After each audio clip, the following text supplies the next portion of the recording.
Good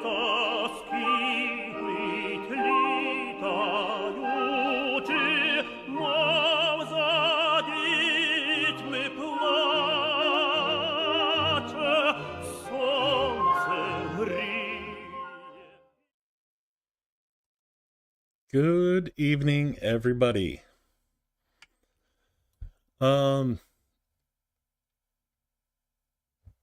KKGG, that we are all for, that makes it worth Canty streaming. We should feel very honored. You should feel very honored. This channel is because of you guys. I wouldn't be doing it if it wasn't for you guys.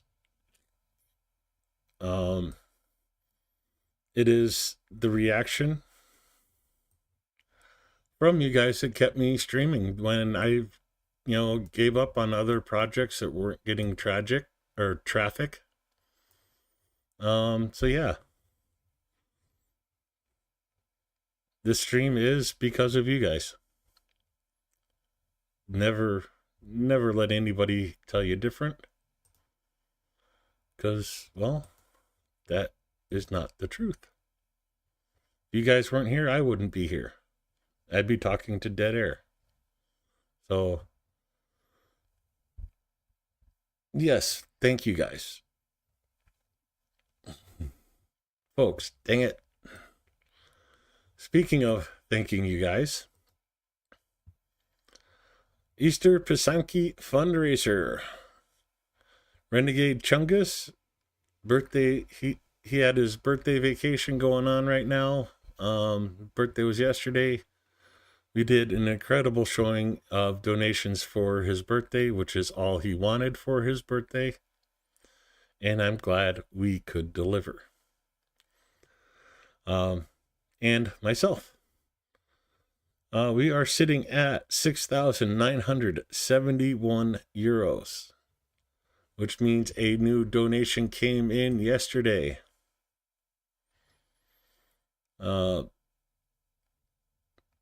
You guys should know by now, you can donate 100 euros and get a pin. Either the drone pin or the flaming heart pin. Or you can get the Easter Pisanki patch.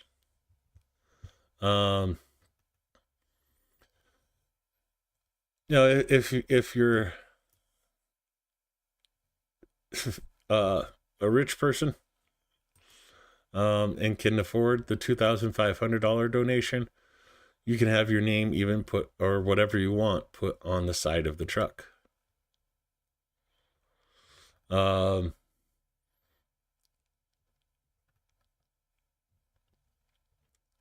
When you want, if you make your donation, make sure you go here, fill out the form, and claim your pin or what have you. It's amazing work these guys are doing. 500 armored trucks for Ukrainian army. These trucks make a huge, huge difference. And looks like KKGG snuck one in for Chungus's birthday, getting us to just 29 euros away from, unfortunately, another it burns just thinking about it, horseradish event.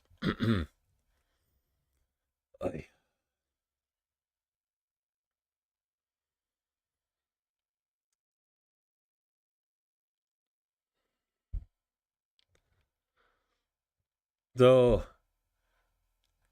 go through and make sure I say hi to everybody. Adam Rounds will watch in the morning, so I guess I'll help. Good morning, Adam, when you're watching this later.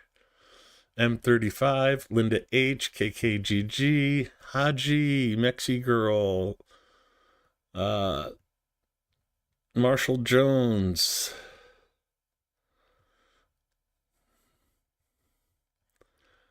Uh, Nura, there's Nura.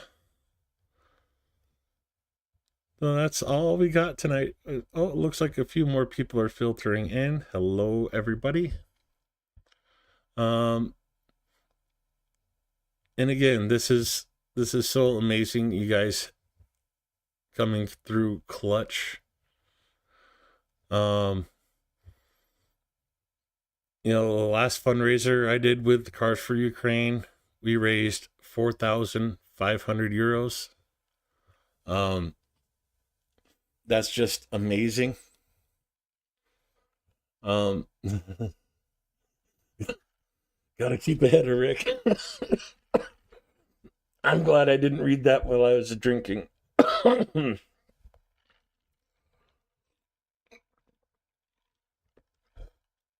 Yeah, I did not check in on the overall campaign. So we were at 96,154 euros. Quickly approaching the halfway point for the 20 vehicles. I find this interesting. 965 donations. Just shy of an average of one. Dang it. There's a little tickle in the back of my throat that just keeps making me cough. Anyways, 965 donations, just shy of 1,000 per donation with the average. So it shows us that a couple of deep wallets are definitely helping out on this campaign.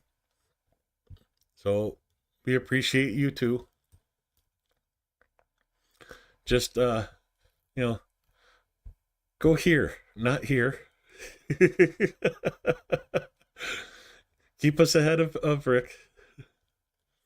Ukraine Matters in the lead with 19,000. Succumimus, 14,000. Shills, 11,000. Mercado Media, 11,000. And Chungus and myself, 6979. Interesting way to count, 69 to 79. Rick not trailing, not too far behind. Silicone curtains starting to become a threat. We got gotta top 5. Gotta stay in top 5. Stay in top 5. It'd be nice. It would be very nice. ATP Geopolitics, Baba Yaga Fella, Tanya Fiona, PSO1, Phil Ipner with On the Edge on YouTube, Rudy Acosta with Rudy Reactions, The Soy Pill, Laser Pig, or Translated, and Eric. Of course, if you are a content creator, either here on YouTube, Twitch, X, Blue Sky, Facebook, wherever, and you want to help fundraise for these trucks, you can become a fundraiser through this link.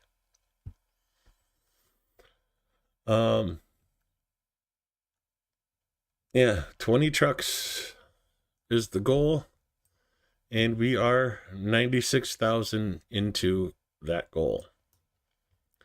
Now, working on the 9th truck right now, just 3,000 away from the 9th truck. So, enough bashing my head against the wall for that one. No, I'm not going to do that. Okay, maybe I would. Yeah, I'd bang my head against the wall a couple times for one of the donations that Shills got. Go to the Shills, and some very generous person on the 10th decided to donate 10,000. So yeah, if you have an extra 10 grand laying around and you want to see me bang my head into the wall, I'll bang my head into the wall 10 times for a $10,000 donation. Yeah.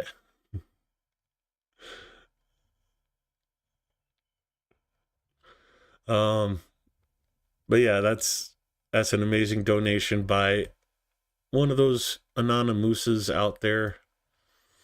Um, remember our friends to the north and save a moose. Eat venison.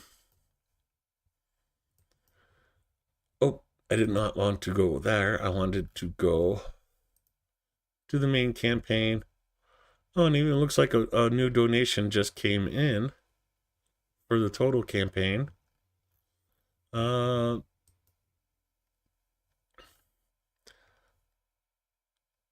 Okay, I'm not sure. Let's scroll down really quick. Free Defenders Return the Children. Thank you very much. Like I was talking, Anonymous. Eat venison, not moose. Much, much tastier meat.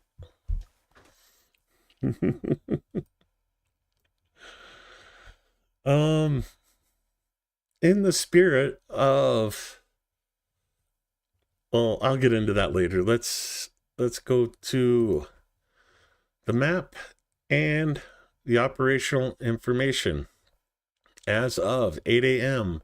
14th of April 2025 regarding the Russian invasion of Ukraine. Don't be like Trump. Russia started the war, Putin started the war, and Putin's the only one that is keeping the war going.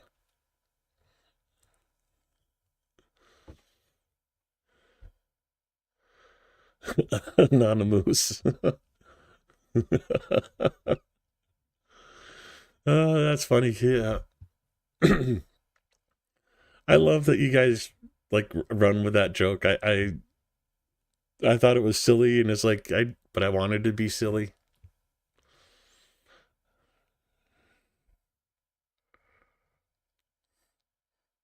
Oh, I got a hard head. I'd probably end up putting a hole in the wall, but for basically a truck for Ukraine, I would do it.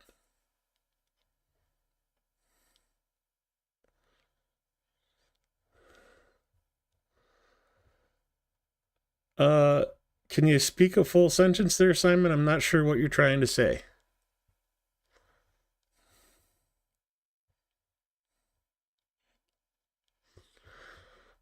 Anyways, the 1,146th day of the large-scale armed aggression of the Russian Federation against Ukraine has begun.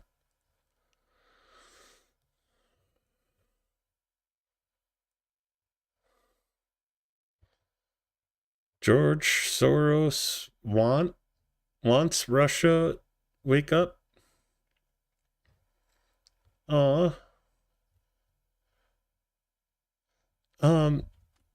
Simon, if you need practice with your English, there's this great volunteer program I work with called Engine. Right here's their website. Here, I'll even link it in chat for you.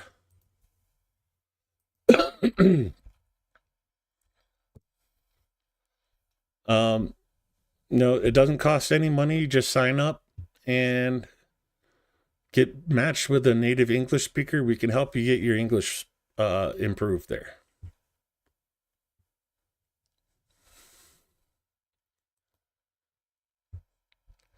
Oh, as well, you can see Sumi's been going for a while, and we are seeing ballistics over Sumi right now. Kharkiv has been under air alert for 4.5 minutes, and same with Donetsk.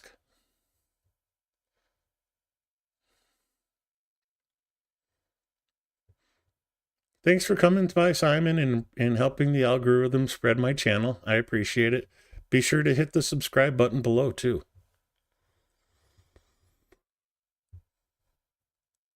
Yesterday, the enemy launched one missile strike and 128 airstrikes on the positions of Ukrainian units and settlements. Russia used 2 missiles during that one airstrike or missile strike, we all know from the news where that happened, in the middle of Sumy on a religious holiday while people were worshiping. Russia also dropped 213 guided aerial bombs in those 128 airstrikes. In addition, Russia carried out 7,000 artillery strikes. 149 of those artillery strikes were from multiple launch rocket systems. Russia also used 3,462 kamikaze drones to strike at Ukraine.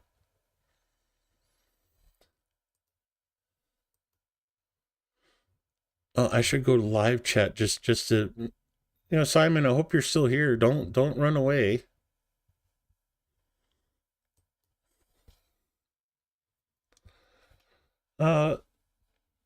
Russia's airstrikes were targeted at the settlements of Lizny, Miropolsky, Petrushivka, Ugrody, Razini, Ozoyivka, Velika Prikil, and I always say this wrong because they always print that wrong here.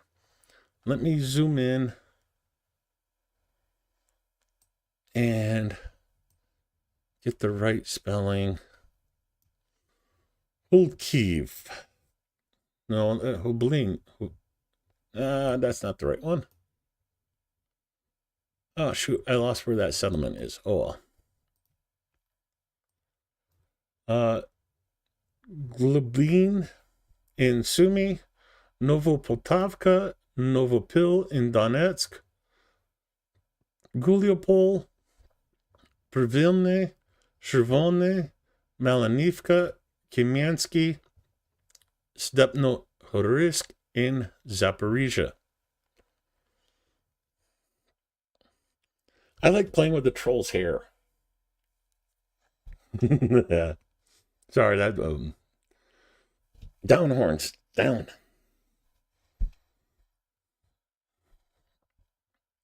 Moving into the individual directions. In the Kharkiv direction, there were 4 attacks by the Russian invaders. I'm jumping ahead. In the Kharkiv direction, Russia attacked 3 times in the directions of Voschansk and Voschansky Krutoy. Voschansky Krutoy is this settlement right here, not too far away from Voschansk itself. Moving over to Kupiansk, where Russia attacked 4 times. The defense forces repelled the enemy's assault actions near, let me zoom in, Petropavlivka, Novokruglivka, and Zarazova. I've been doing these broadcasts for about 6 months now, and it's still the same towns over and over again that Russia is trying to take and cannot get there. Heading to the south, to the Lehman direction. Sorry, I got something in my eye. I need to... Crusties. It's been a long day. It's been a long day. To the Lehman direction. There we go, Lehman. Russia attacked 21 times. He tried to advance near the areas of Sergivka. Oh, come on, pop in. I know it's around here somewhere. Sergivka, right here. This, sometimes you have to zoom all the way in just to have the name pop up. So, Sergivka, heading all the way back down to Katrinivka, Rydkobub, Novomikhailivka, Zeleny Dolna, Grivkivka,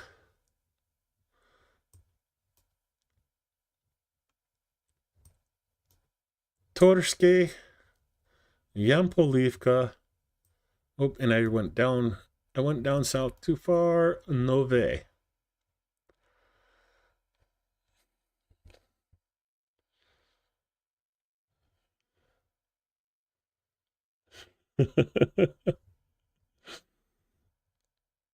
Oh yeah, that'd be cool having a um when I played Eve Online, we used to do like pirate activities and we'd send people questionnaires about um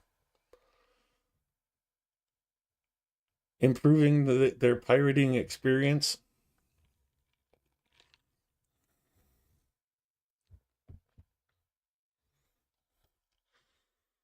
Yeah, apparently the only one that's really without cards is Trump there, not Sherlock Holmes.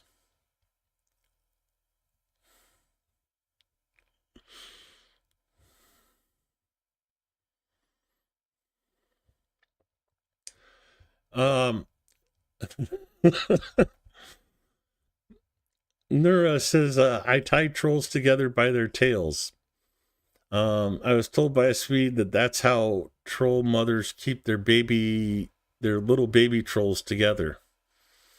When I read that, all I could think of was the king rat or the rat king. Um, if you know, you know. If you don't, you'll have to ask me in chat once I get through this report. Heading down south of Liman to Servisk, where our defenders repelled 2 assaults by the occupants near the settlement of Verkno-Kamiensky.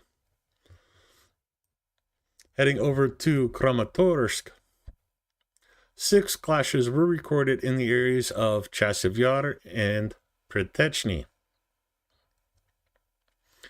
Going to the south of Chasiv Yar to Toretsk, where Russia carried out 21 attacks near the settlements of Toretsk, Ozenyarka, Druzhba, and Leonidivka.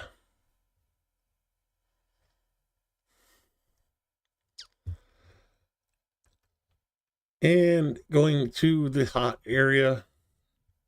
But before I do that, I just want to point out to the troll, if he's still listening,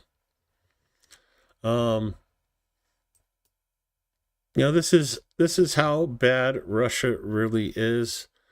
Here is the line of defense from before the invasion, full-scale invasion, when it was just Russia, little green men.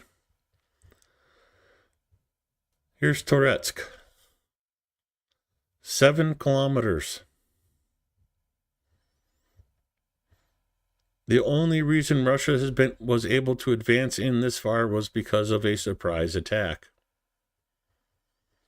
Oh darn, 7 kilometers. If it wasn't for the surprise attack, Russia would be... Oh, here, If it wasn't for the surprise attack, Russia would be sitting at about...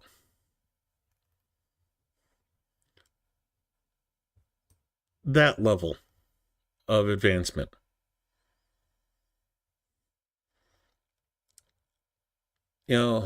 Just to show you really how inept Russia army really is. Here, let's measure this distance.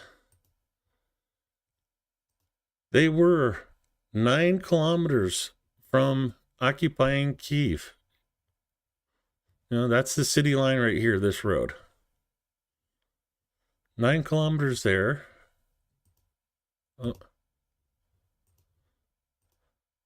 6 kilometers there.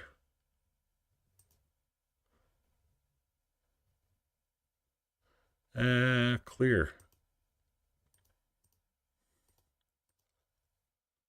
Clear. Okay, fine, clear. Technology, gotta hate it some days.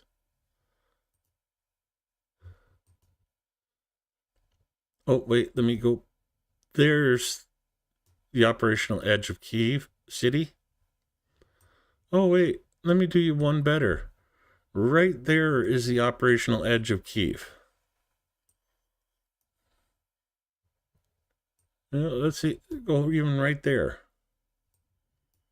This is how close Russia came during the surprise invasion on the 22nd, 3 years ago. 1 kilometer from Kyiv. This is Kyiv City right here. Yeah, you see the dotted line all around it? That's the city. 1 kilometer away, and Russia failed attacking a country that only had 20,000 soldiers.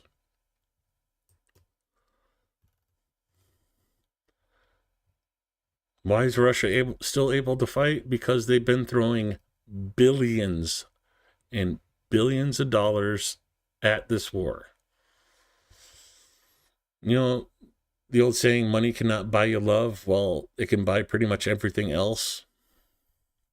That's how Russia's keeping this going. Stealing millions of dollars in grain, well, billions of dollars in grain from the farming communities in this area, billions of dollars of minerals in all the mines they've captured, and oh yeah, even stealing John Deere farm equipment that has been traced back to, has GPS on it.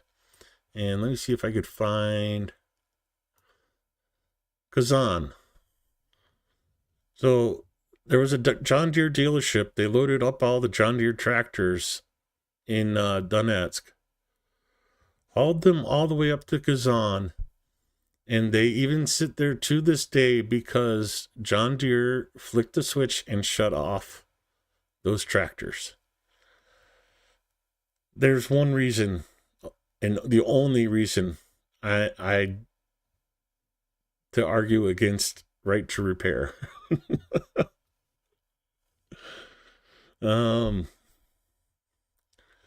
Yeah, they can't even steal properly. Where were we going? Oh yes, we were going just into Pokrovsk.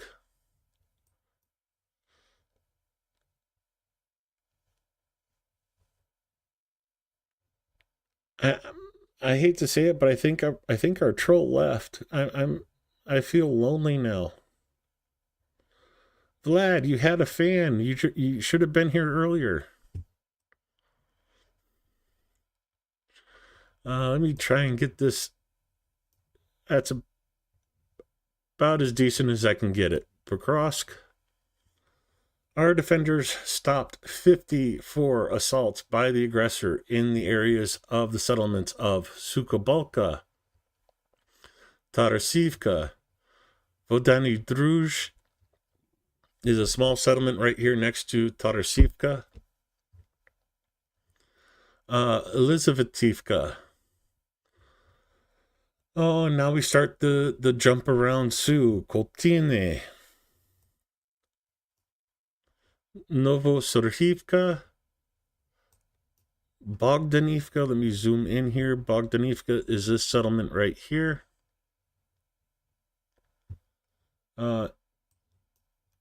Andriivka down here next to Constantinople. And Stara Mykolaievka, which I believe is up over... Mykolaievka is here. And I believe Stara Mykolaievka is this settlement here, but I'm not entirely sure. Unfortunately, it is not on the deep state map. Zarazova, Zirozove, this settlement here. Udashny and then jumping all the way back to the east end of Pokrovsk, Alexandropol here by Tarasivka. Just a little bit of jumping around for the Pokrovsk direction. It is one of the largest directions, and unfortunately the most active. Moving over to the Novopavlivka direction. The enemy tried in vain 10 times to break through near Constantinople and Rozlive. Rozluve? I still can't get that one quite right.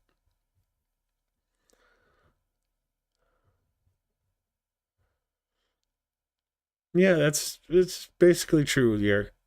Not Sherlock Holmes. Except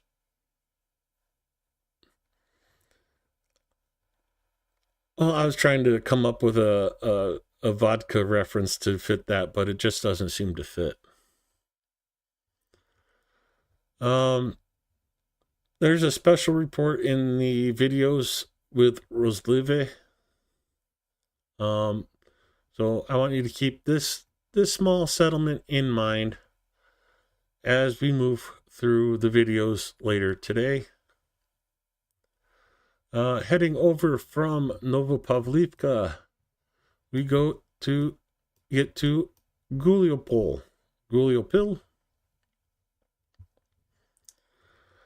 11 clashes with the enemy took place in the areas of Novopil, Novosilka, to zoom in for Privilne, Velinipol, and Shevchenko. Moving over from Huliopol to Orahiv. The enemy conducted 4 offensive operations in the areas of Stepovoy, Sechirabaku, and Malasirchirabaku.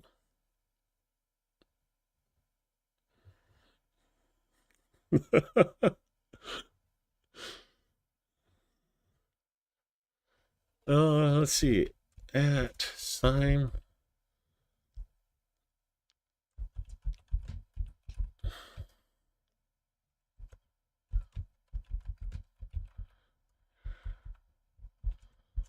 Well, he's still here. I can add him.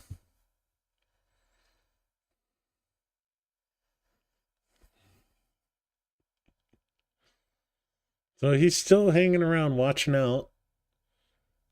Thanks for sticking around. I appreciate the watch, at least. Helping the channel out. Moving over from Orahiv to Dniprovsky. Get down to the town of Pridniprovsky. The aggressor made 2 unsuccessful attempts to advance in the Dnieper direction.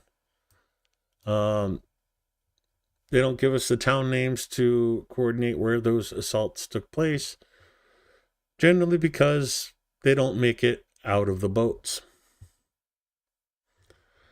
In the operational zone in Kursk, go up to, there's 3 incursions, 2 incursions into Kursk, here, and 1 incursion into Belgorod here by Ukraine. In these areas, let me get that one there. In these areas, the units of the defense forces of Ukraine repelled 18 attacks by the Russian occupiers. In addition, the Russians carried out 37 airstrikes, dropping 58 guided bombs, and carried out 505 artillery attacks on the positions of our troops. 18 of those artillery strikes were from MLRS. Oh, excuse me again. In the Volhynian and Polisia directions, no signs of the formation of enemy offensive groups were detected. Our soldiers inflict... Excuse me, let me restart this to the proper translation. Our soldiers continue to inflict significant losses in manpower and equipment on the occupation forces and are actively undermining the enemy's offensive potential in the rear. In total, they go into the Russian losses. We'll come to that shortly. But again, I will point out this report includes, and 2 special equipment and 2 heavy flamethrower systems of the invader. These flamethrower systems are not being tallied on the graphic, but this is 4 that I have taken note of throughout my time doing this. And of course, the report ends with, join the defense forces. Razom Paramojamo. Slava Ukraina.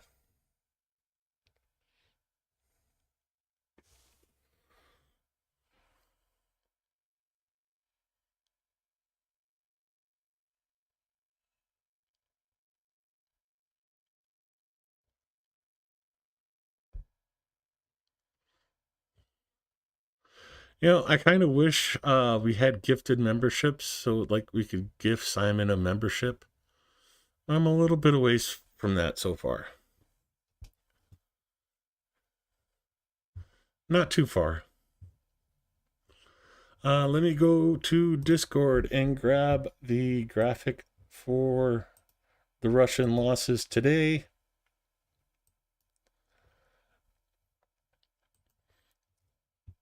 And today, Russia combat losses equaled 1,310 personnel, just shy of 934,000. And, remember, and I've shown this to you guys several times in the videos with the visual references to the hits on personnel, where they tally the wounded and killed in action. Russian losses are not following the normal convention that there's more casualties than killed. It is the opposite. Russians are suffering more deaths, almost little closer to 2 times the deaths than casualties. So you can easily estimate this as 600,000 killed and about 333,000 wounded. I'm guessing like the end of August, beginning of September. I'm kind of hoping that, so when I'm in Ukraine, we hit the 1 million mark. Sorry, Mexigirl asked, when do I think the 1 million will be? You figure that's, even if you figure it out to 1,000 per day, you're still looking at 66 days. So probably about 60 days. So April, May, June. So yeah, my estimate's not right either. It's going to be probably in the first 2 weeks of June that Russian losses will hit 1 million.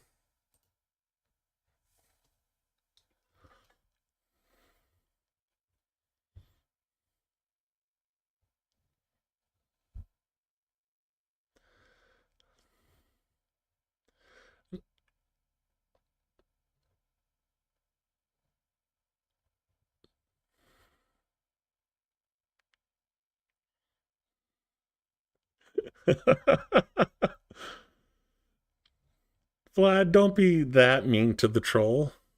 I mean, we've already scared him from talking in chat, so At least he's sticking around to hear what actually goes on, and maybe he'll actually learn something from the videos later on. Speaking of videos, we are going to hop into Zelensky's channel because normally these come out on Sunday, but they wanted to make sure to get all the footage from Sumi in it. And why does Ukraine need more air support? Here is why. Oh, hold on. Let me get this to normal speed. Start it over.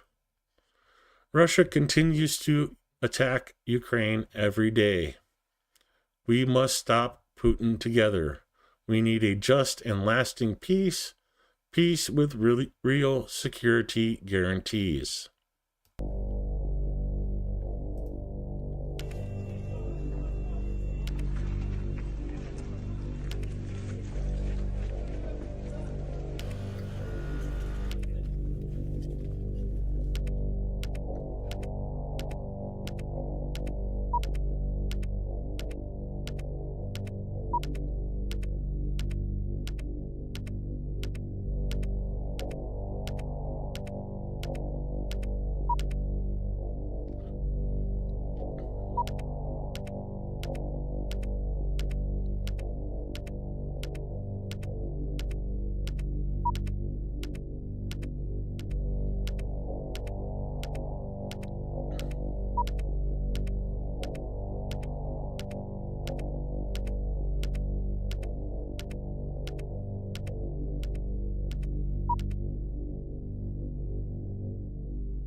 Not Sherlock Holmes asked, why is it Russian losses? We all know where they are. Because people have already taken my videos and cut them up to make it sound like I'm talking about Ukrainian losses. So I make sure to put in Russian instead of they, or the occupiers, or the occupants, or the Peters. Yeah,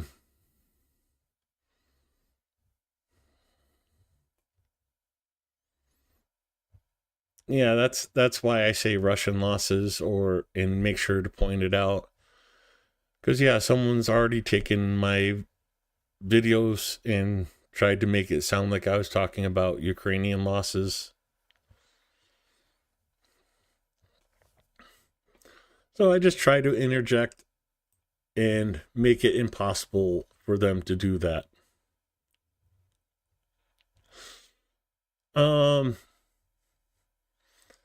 I look at it as I'm wasting Russian money, because the trolls, they're here because they're paid. Either that, or they're just, ass clowns trying to get a rise out of people and can't feel important unless they piss somebody off. So I welcome the trolls. I like to, educate them. I know they're getting paid to be here to be troll. Let them troll. Let them waste money. And here is Zelensky's address to the people today, the people being you folks, as well as Ukrainian civilians. Дорогі українці і українки, сьогодні весь день в Сумах тривають роботи після вчорашнього удару російської балістики. Розбирають завали. Майже 40 поранених досі в лікарнях, і серед них діти. 11 людей у важкому стані. Лікарі намагаються зробити все, щоб допомогти, щоб врятувати життя. Дуже важливі зараз всі прояви підтримки. Кожен лідер, кожна країна, всі дипломатичні представники, які висловились, ми всіх бачимо, чуємо. 35 людей були вбиті одним цим російським ударом. Мої співчуття всім рідним та близьким. 119 людей поранені. І це тільки один удар.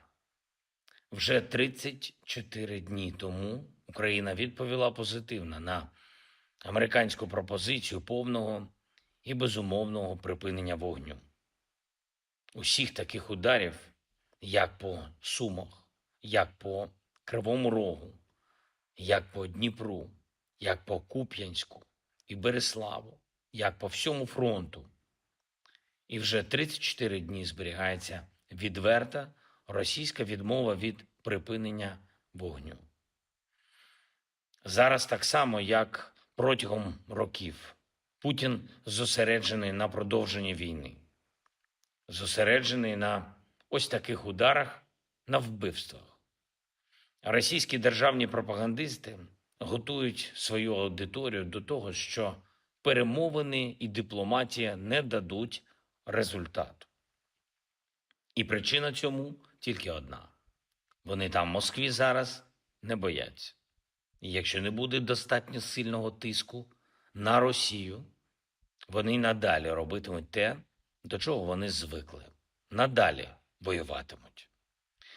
Це вже стало російською державною звичкою воювати проти сусідів, експортувати ненависть та знищувати життя.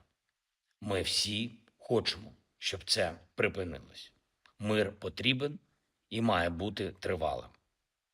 І саме тому Україна завжди конструктивно працює з партнерами в усіх форматах, які можуть дати безпеку і які можуть відновити мир. Ми не просто готові до миру швидко. Україна не хотіла жодної секунди цієї війни. І кожен день Україна захищає життя. Зараз після удару по Сумах майже 50 держав і міжнародних організацій висловились на підтримку України.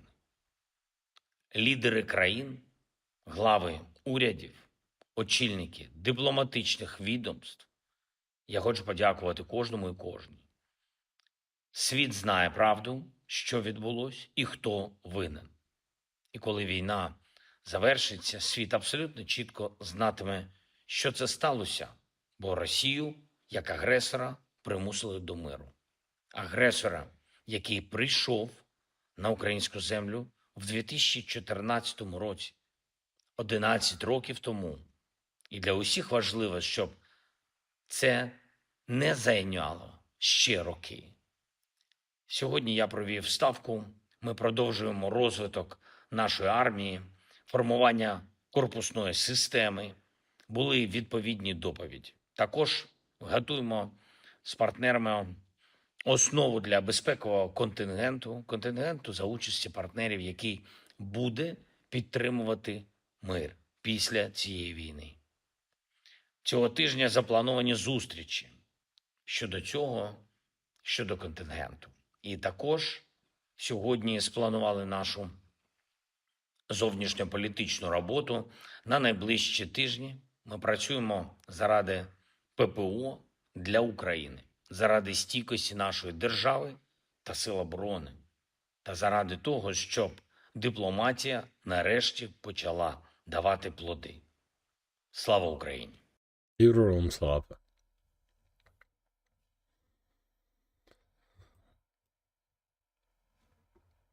The real Donald Trump. It's a good thing that I'm an AI bot. I would argue the I part of that AI.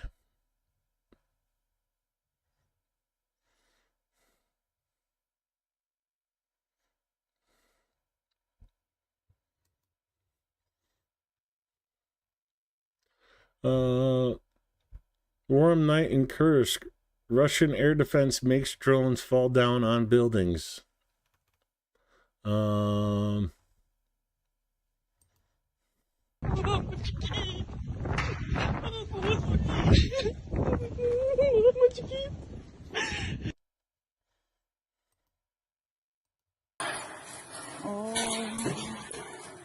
Ой, кошмар. Peter.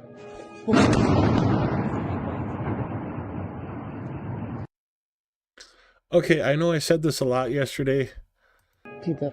but why do Russians have such a hard time holding the phone straight?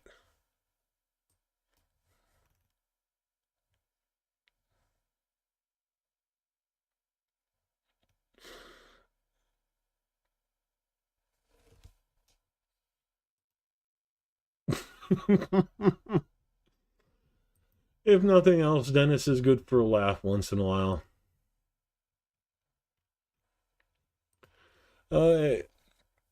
And now we come to the video part of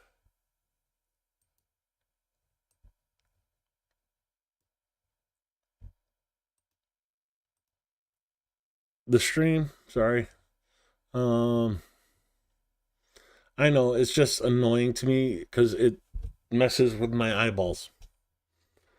You see Zaporizhia started air alert 4 minutes 7 seconds ago. Donetsk, Kharkiv, and Sumy still under air alert from before. But before we get into the videos, let's just do a quick check on the fundraiser. Oh, 20 euros closer. So maybe a few more videos will check in and see if I have to bring the horseradish to the stream tomorrow.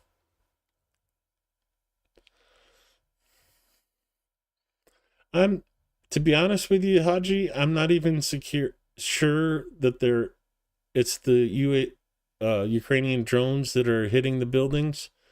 If you've seen the Russian air defense missiles, they like skim over the top of the buildings, but every once in a while they do this little, well, and maybe in that little, it's the Russian air defense missiles could be hitting their own buildings and not the drones at all. There's a reason for that, Bert.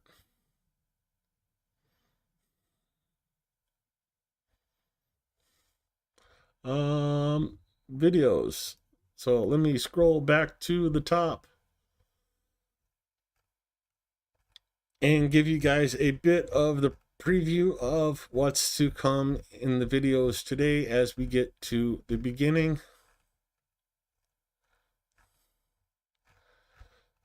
Oh, and I do hope the first video is a strong one because this ain't water.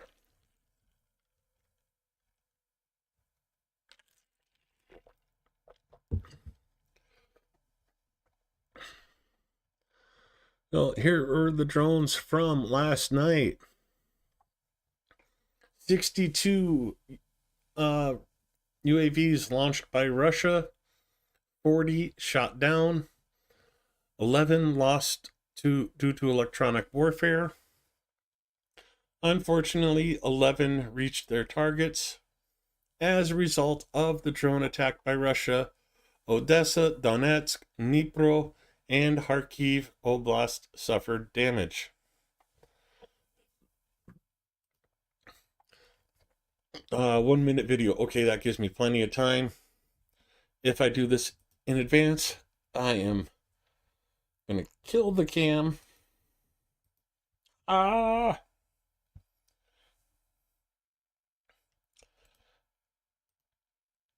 On April 12th, in an act of disobedience of the Putin regime took place in Russia, resulting in a fire on the territory of the Regional Department of Internal Affairs. So some Russian sabotage. Well, I go break the seal.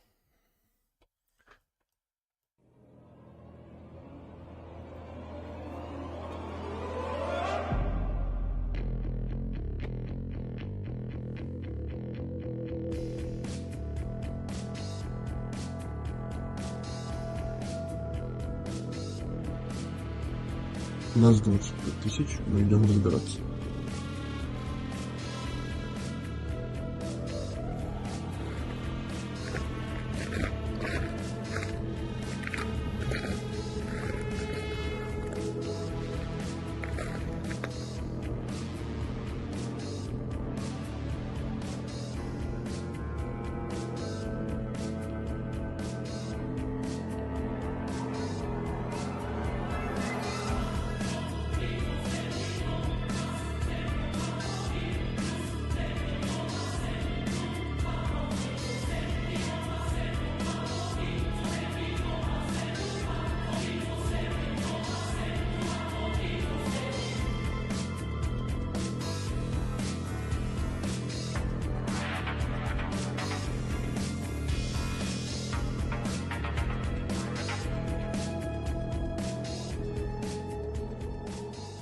Okay, we need to redo the soundtrack for that with listen on y'all, this is sabotage.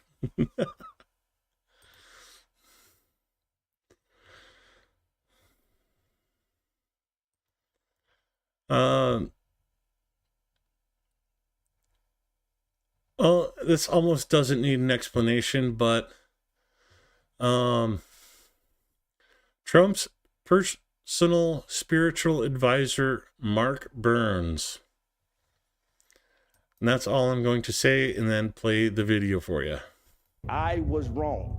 I now believe that supporting Ukraine is America first. And once you see the atrocities at the hands of the Russians, that is just pure evil. Politics goes out the window.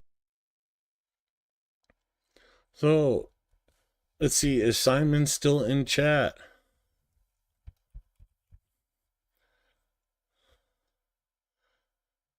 So,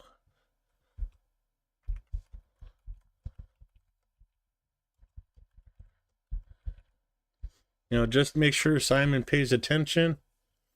Added him in chat. Pay attention, because this is Trump's spiritual advisor himself.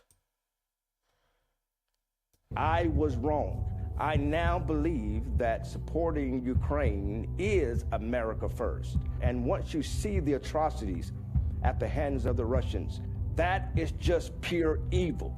Politics goes out the window.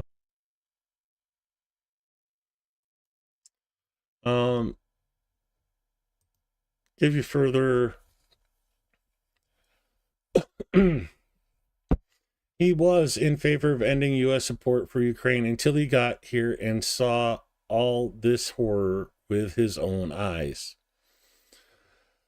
Quoted as saying, I had to visit Kyiv, Bucha, see the atrocities that are happening, innocent lives that are being killed, executed, and know that almost 700 religious institutions have been deliberately targeted by the Russians. 20,000 children have been kidnapped and deported to Russia, not counting the 1.3 million children who are considered missing. Let me say that again. 20,000 known children to have been kidnapped and deported, and 1.3 million children missing. When you hear about these atrocities, it has significantly changed my perspective. Now I believe that supporting Ukraine is, first and foremost, supporting America. He called on every Republican, every conservative, every American, and all those who, like me, have been affected by fake news about Ukraine to increase aid to Ukraine. When I was on the ground and talking to these people, when you see the atrocities that Russians are committing, politics takes a back seat. The pastor summed up his thoughts by stating that Putin, in Ukrainian written as Hulo, is pure evil. And this is coming from Trump's spiritual advisor.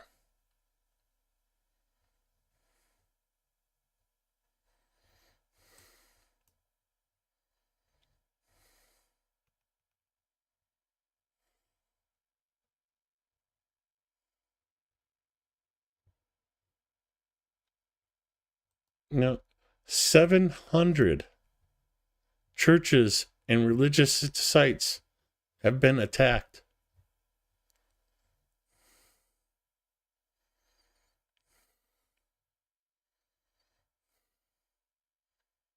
Think about that.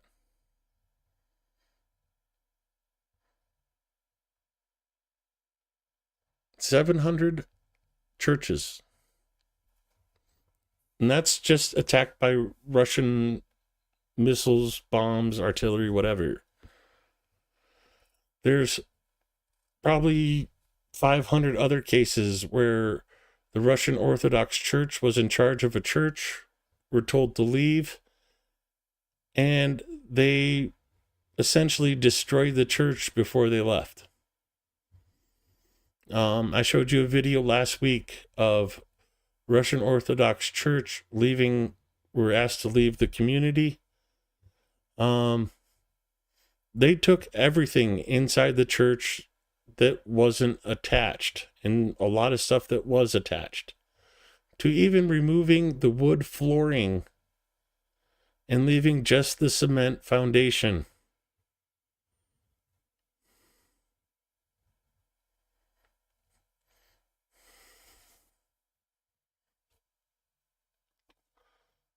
Yeah, I was thinking the same thing, Slow Evil. He's probably going to be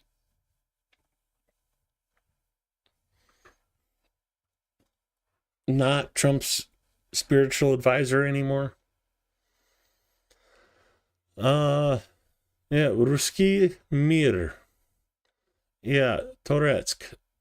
This is what this city looks like now. Let's do the translation first.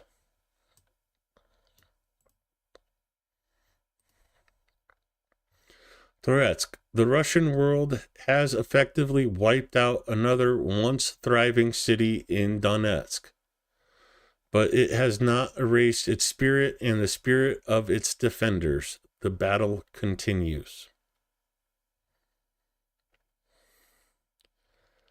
Do you really need to ask that, Mexi girl?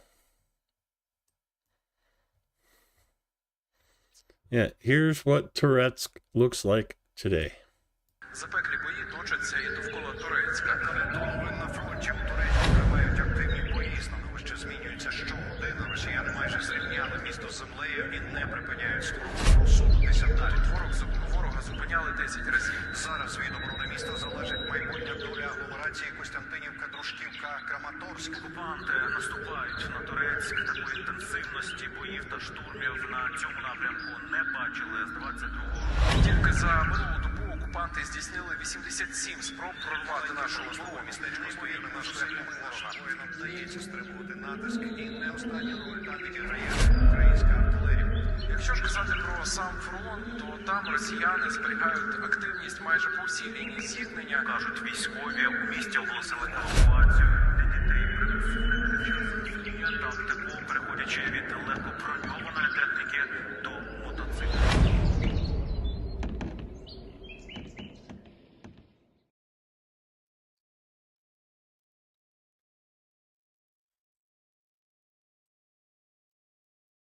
So, just for comparison, this is what Tourette's looked like in 2020.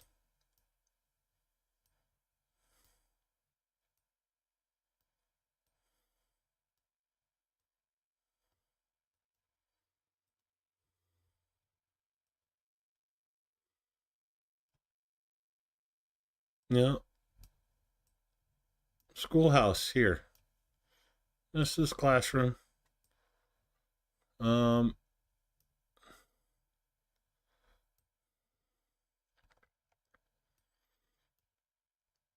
Looking out over the village with the high-rise apartments in the back.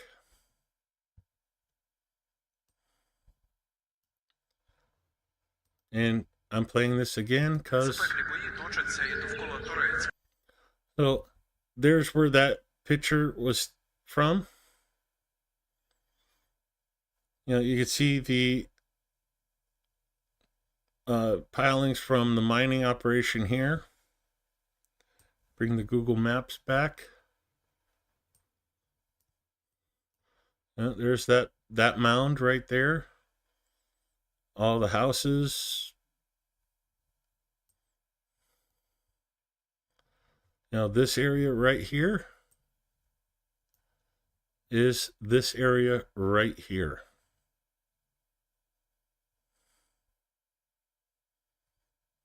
На фронті у Туреччині тривають активні бої. Становище змінюється щогодини. Росіяни майже зрівняли місто з землею і не припиняють спробу просунутися далі. Ворога зупиняли 10 that's what's left of the apartment buildings. Окупанти наступають на Турецьк. Такої інтенсивності боїв та штурмів на цьому напрямку не бачили з 22-го. Тільки за минулу добу окупанти Again, this area right here,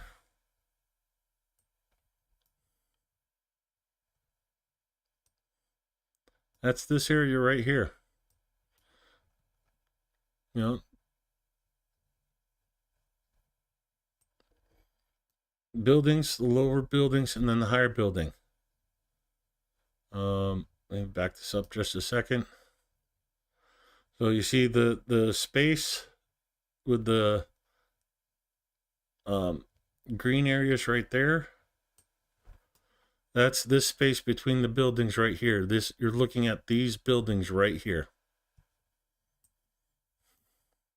окупанти здійснили 87 спроб прорвати нашу основу містечко стоїть на шляху ворога. Воїнам вдається стримувати натиск і не останню роль там відіграє українська артилерія. Якщо ж казати про сам фронт, то там росіяни зберігають активність майже по всій лінії зіткнення. Кажуть, військові у місті оголосили евакуацію для дітей, примусовують під час змінювання тактику, переходячи від легкоброньованої техніки до мотоциклів.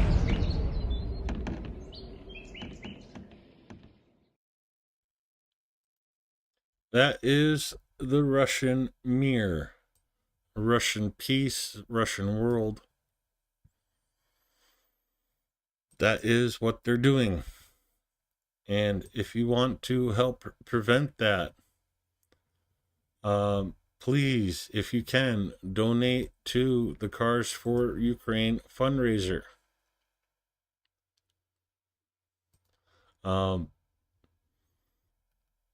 You know, every little bit helps. You know, a bunch of sticks together is unbreakable. We're a bunch of sticks. It is linked into the top of chat, pinned to the top of chat. It's also linked in the description below, and I am linking it again in chat. So please, if you are able to help the fundraiser out, and let's get this truck for Ukrainian army there so we can prevent, well, this turning into this, not only, well, it's already been done in Turецк, but they're trying to do that in Pokrovsk right now. Let me get to Pokrovsk, Leningrad. You see what Turецк looks like? Konstantinivka's on the Russian menu.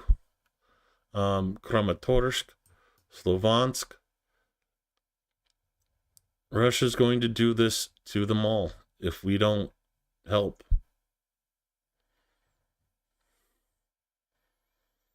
At one point, yes.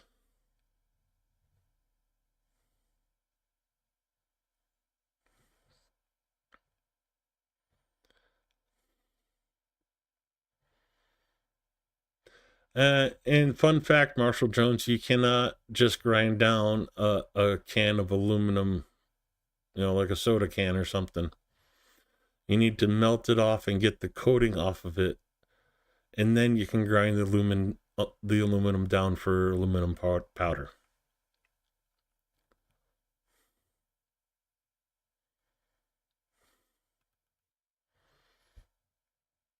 Oh, I think I might have said too much. So I'm going to leave this in the background, because if you cannot, if you're like me and you're on a fixed income, I'm on disability.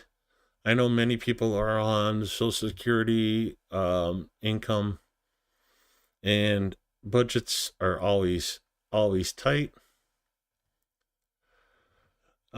Maybe you can help teach Ukrainians English.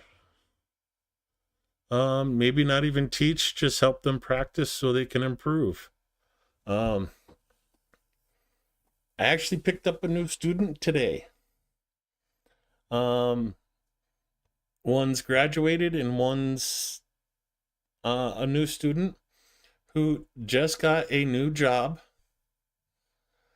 and was told she needs to improve her language skills or English language skills to grow with the company.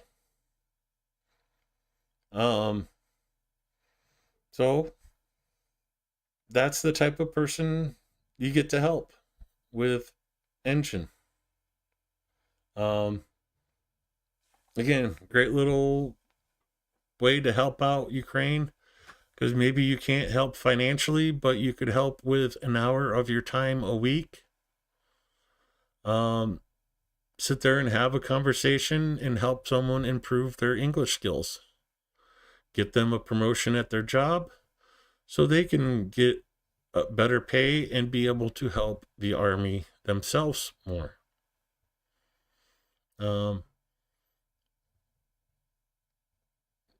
So far, every student I've helped improve their English has been promoted and has gotten a pay increase. So I'm very, very happy with the results and proven results of this easy program to work with. They even give you session materials. Okay, I can't show you that here now because I have to log into it, but they have all the session materials for you to be able... No, there is not a curriculum you have to follow. Most of my students are already advanced in English, so they just need time chatting and talking. So, we talk about the weather, what are their plans for the week? Just try to have like a normal conversation. And then if they stumble, help them out with the correct way to say it. Like, it's hard to think of like one example right now, but one of my practice partners,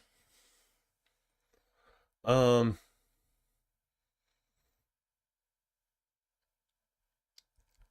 I was in Ukraine and it was actually went and visited their home, was going to put my shoes back on as we were leaving, and I asked him in English where the shoehorn was. Shoehorn? How do you play a shoe? No, shoehorn, like you put it in the back of your shoe and oh, and then said that in Ukrainian. Like, yeah, in English that's called the shoehorn. Okay. I hope you don't mean literally bail out, Marshall. But good luck and let us know if everything turned out okay.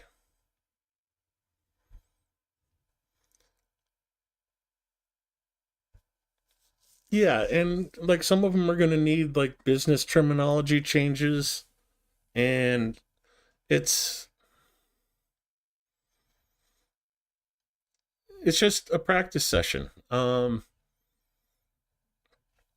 It's one-on-one time with someone who natively speaks English and knows, like, yeah, the slang, but like the hardest part of the thing is like phrasal verbs. Like, I gotta run. Any American knows that you gotta run means you gotta leave, not you're actually going for a jog. But that's not the kind of thing you pick up when you're translating from, Привет, hello. Or like Привет doesn't translate to what's up. No. So it's just helping out with that kind of stuff. And it definitely, like I said, four of my students have gotten promotions. And now I lost one student, so I signed up for another student. So I am back to 2 students again.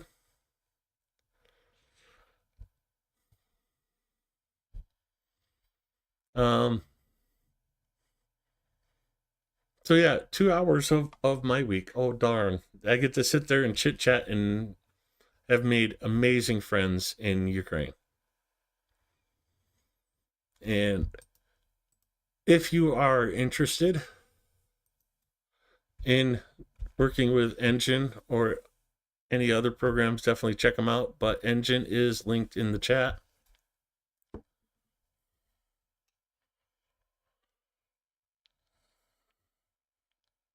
And let me just double check here one more time. Oh, we're 490. We're 6 cents away from 7,000. Let me check to see who brought us so close yet so far and allowed me to dodge another day.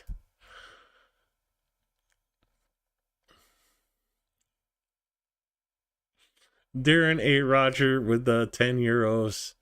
And I'm assuming the same Anonymous with 10 USD. Thank you guys for supporting Ukraine. I appreciate it very much.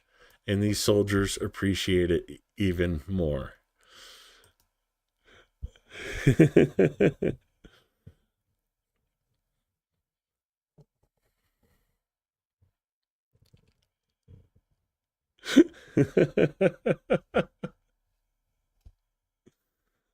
Oh, that's funny. No, I'll break out the horseradish jar tomorrow, and we'll do that at the start of the stream tomorrow.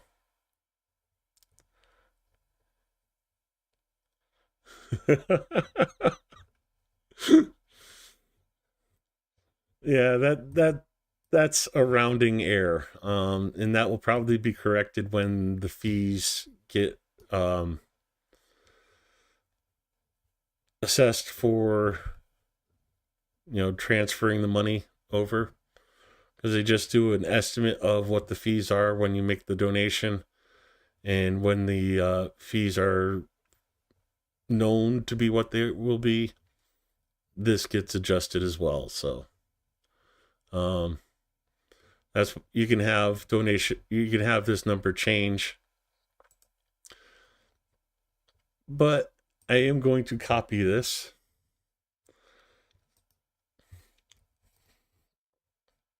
and where's Chungus? There we go.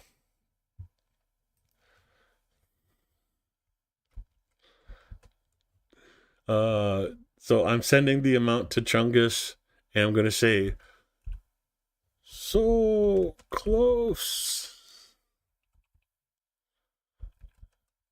but I dodged the horseradish.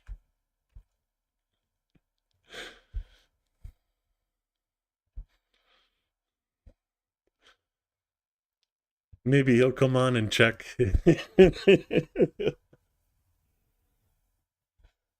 Make a post or something to get some of his followers to hop in here.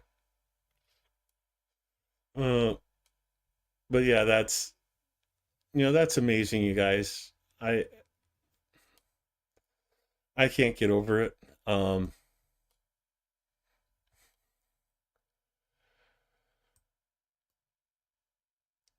I'm going to go back and talk about the Christmas campaign for a minute.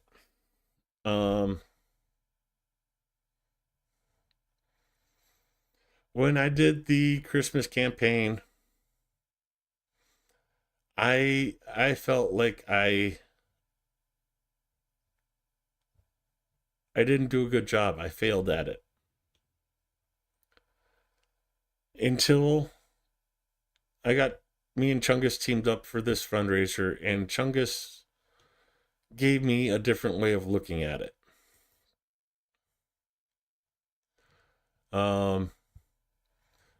Mercado Media. Let's go full screen so I can use the Mercado Media, almost 70,000 subs. Rick the Ukrainian, 37,500.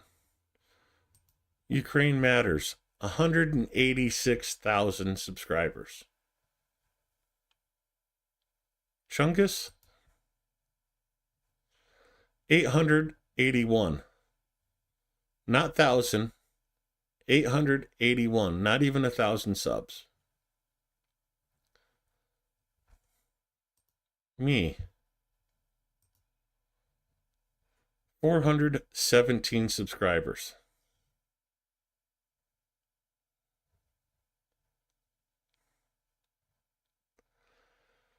Literally, I am the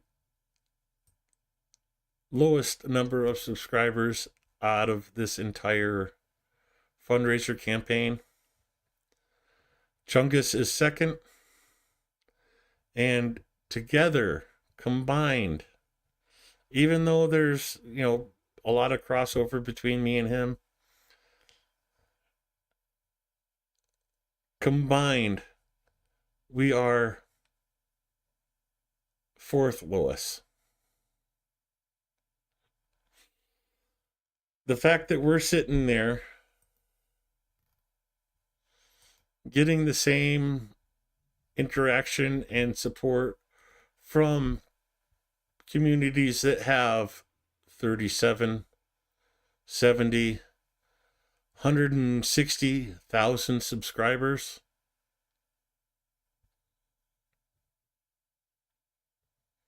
That just tells me how wonderful and caring of a community me and Chungus have on our streams.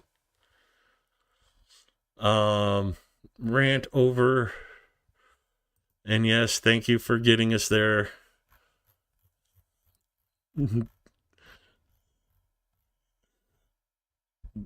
Daughter Pat, thank you. I had to tease Chungus a little bit though.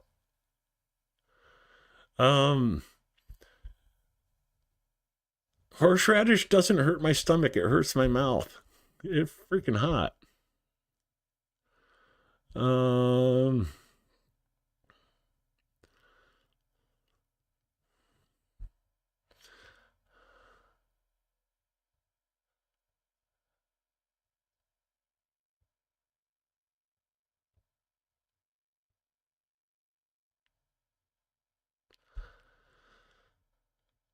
Okay, I'm not sure what you're referring to, not Sherlock. How about leaving them out of things like I'm going to instead of I go, they seem to rely on. I'm not sure what you're talking about.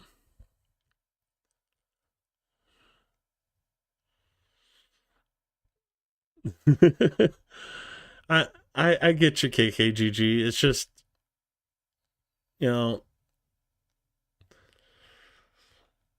40 years of being the shy person, usually picked on, bullied in school. Yeah, I always looked at the bad side of stuff, and I'm trying to change that, and this is helping me. Just another way that, like people like to brag about how they helped Ukraine. I like to brag about how Ukraine has helped me. And getting out of that shell and being more open is just one of the ways Ukraine has helped me so much.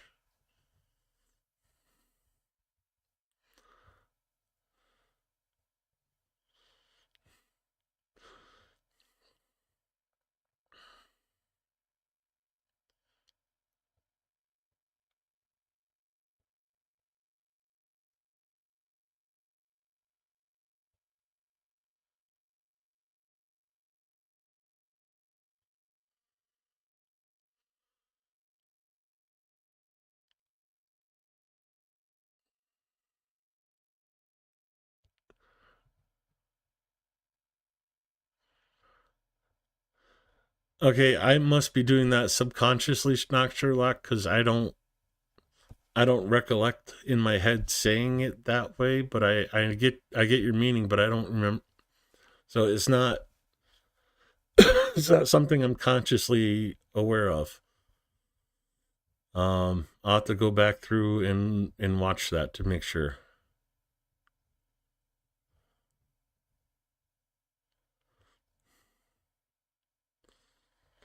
Um,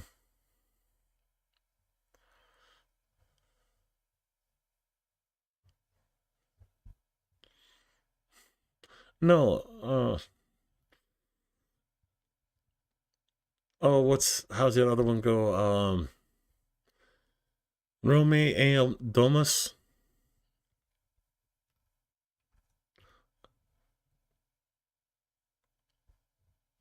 If you know, you know. Sorry, went off on a bit of a tangent there. Thank you so much for your donations. I do appreciate it so much.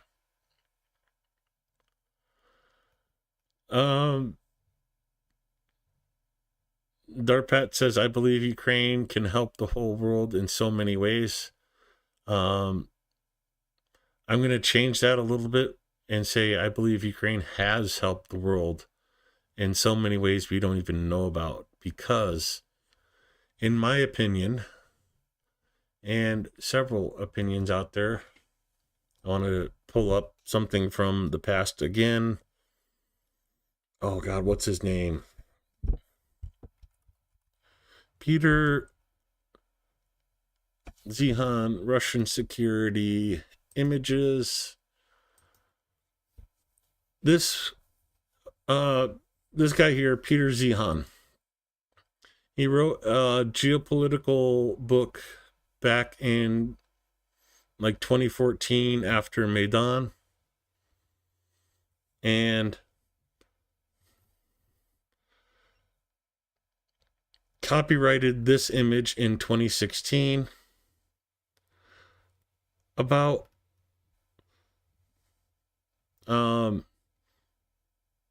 what Russia needs to feel secure. And, Russia's borders before the invasion. And the red line is what, the dotted line here is what borders Russia needs to feel secure. You'll note that includes Ukraine, Crimea, Georgia, Azerbaijan, Armenia, Moldova, parts of Romania, parts of Poland, Lithuania, Latvia, and Estonia. This is what Russia needs to feel secure. They need to dominate a population 3 times their size for their security. So whenever you hear about Russian security, think this map, because this is what's happening.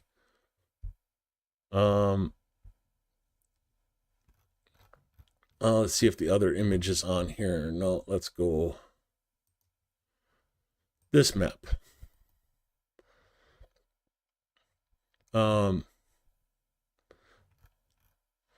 Russia, the USSR before the breakup controlled all these access points to get into the steppes and to Moscow. When the Soviet Union collapsed, Russia controlled 3. This one, and I believe this one here. Since the Soviet collapse and Putin taking power, he has waged, I think it's 16 wars. Kazakh intervention, Chechenian wars, the invasions into Georgia, the invasions into Ukraine in 2014 to take over Crimea, and he has 3 left to go. The Besparian Gap, the Polish Gap, and the Baltic Sea. This goes to the borders that Russia needs to feel secure. It's not going to stop. This war is not going to stop with Ukraine.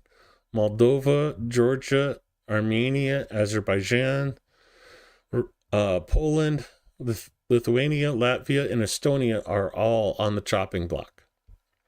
Ukraine, fighting back, resisting, has saved us all from these wars because Romania, Poland, Latvia, Estonia, and Lithuania are all NATO members, which means world involvement. Just my 2 cents on the subject. Yeah. Russia has no borders. Exactly, Anton.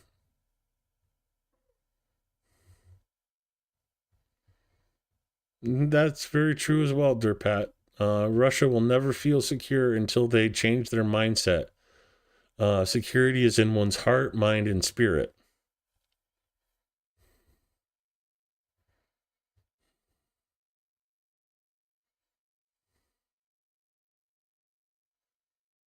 Oh, back on the chemistry. Okay, I don't want to read that out because I don't want to give instructions on how to make certain things.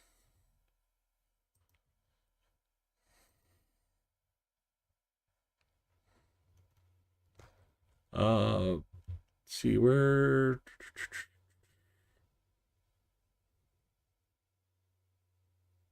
Let's put the engine thing in the background. Close that.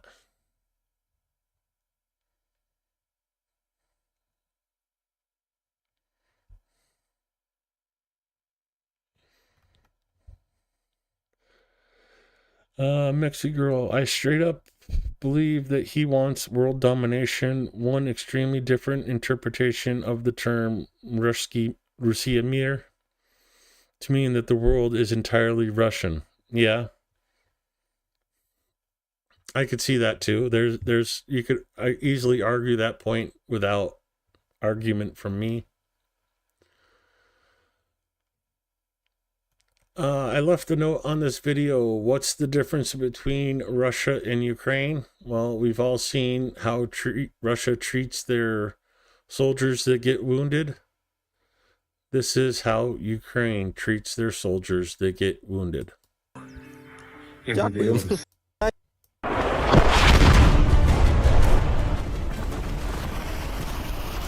Я це все знімав, блядь. А де впав? Я так дивлюсь, таке все чорне, думаю, мирно. Це був звичайний робочий день.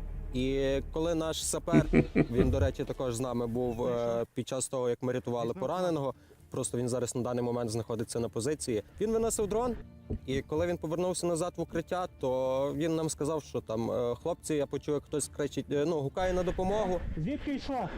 По його словам, під час їх заходу на позиції, він йшов вдвох з побратимом, по ним відпрацювала ворожий FPV-дрон, побратима вбило, а його затрьохсотило.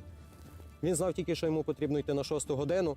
Вийти по рації він не міг на своїх командирів через те, що, скоріш за все, після прильоту осколок попав в рацію в батарейку, і вона йому в руках зірвалась. Він показував, у нього були такі руки трохи впечені. У нас не було ніякої дилеми витягувати або не витягувати. Варіант тільки був, як це зробити найбезпечніше для всіх. Прийняли рішення, що будемо його витягувати через річку, але для того, щоб дійти до нього, потрібно, щоб було перейти болото. І сам би він не зміг це ніяк зробити. Вважай сильне болото. Ти не перейдеш там? Понаходили якісь щити, якісь там стрілавки, драбини, щось таке. Понакидували просто так одне на одне. Попробували, можна перейти, супер. Щоб його перетягнути через річку, використовували буксировочний трос з автомобіля. Okay, let me pause this for a second. I want to go back and point this one out too. This part out anyways, so we'll start from here when we come back to it. Not Sherlock Holmes says, funny how Ruski Mir means world and peace. Yeah, just to add into that, I think it's also funny that it sounds like mirror in English.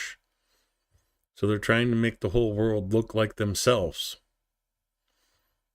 If they can't control you and make you part of Russia, they're going to make you look like Russia. That's why every time they do something that is evil, crime against humanity, they accuse everybody else of doing it. And no, Russia doesn't do that. Ukrainians are attacking civilians.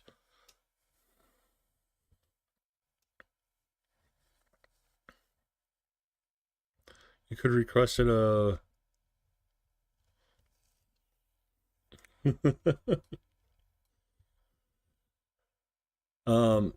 going back to the video. Сам би він не зміг це ніяк зробити. Вважай сильне болото. Ти не перейдеш там? Понаходили якісь щити, якісь там стріла. You see him putting the wood out here to cross part of a swampy area. Драбини, щось таке. Понакидували просто так одне на одне. Попробували, можна перейти, супер. Щоб його перетягнути через річку, використовували буксировочний трос з автомобіля. Що, тримаєшся? Давай.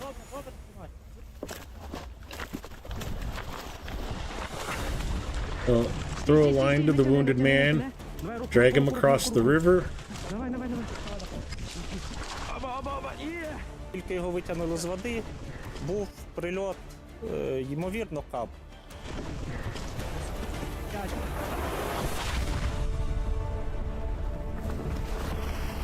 Стався прильот, поки все було, то так ще пішло до гори, не почало падати, якась така зразу глуха тишина. І я таки думаю, я вмер чи ні? А почало було то падати, думаю, ні, все нормально, живі, треба тікати. Треба рвати когті звідси.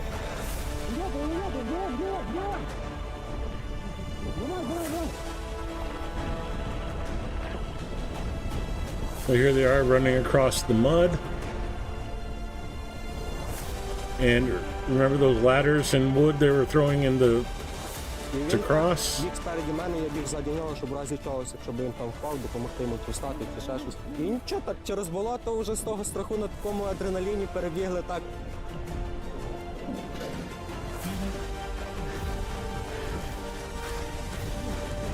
Хлопці, поможіть! Якщо б прилетіло ближче біля нас, або якщо б там не було болота, Hey, ну, я не Sing. вірю в те, що ми б відбулись так, як ми відбулись. Богдан, сідай бігом. Сідай. So that I just wanted to point that out because all that effort to bring back one guy that got left behind. I shouldn't even say left behind, got trapped. And well, here's the rest of the story. Знаєте, ЗСУ – місце, де хочеться жити. Бачиш, так мало бути. Мали ми його забрати і кидати ставки. Дякуємо тобі, братан.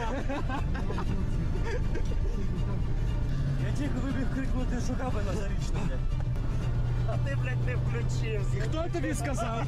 Oh yeah, I forgot about that, Anton. Звичайно, було страшнувато, бо багато дронів літало. І наші слідкував його підрозділ. Просто чуєш звуки FPV і думаєш, боже, тільки не по нашу душу. От. Склалась ситуація, як на мене, ідеально. Закінчилось з того, що могло бути, все закінчилось ідеально. Всі живі, здорові. Okay, that is a great innovation for the trucks.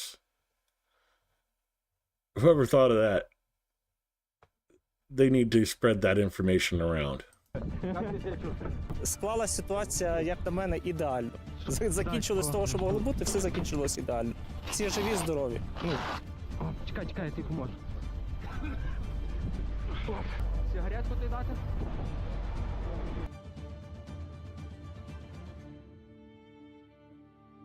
Дякую за врятоване життя. Капець, Хай вас Бог оберігає і надає вам сил який попечений. бити підерів далі.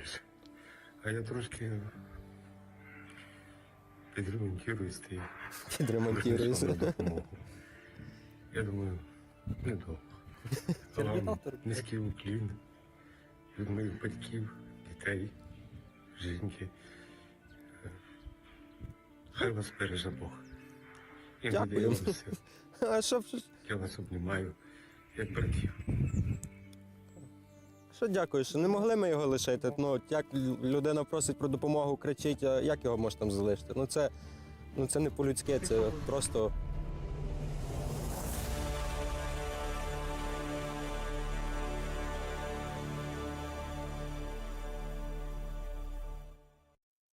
you know, going out of their way, putting so much effort into helping one of their comrades.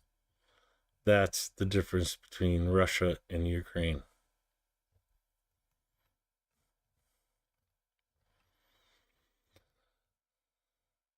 Sumi today, this morning from Shahid attacks.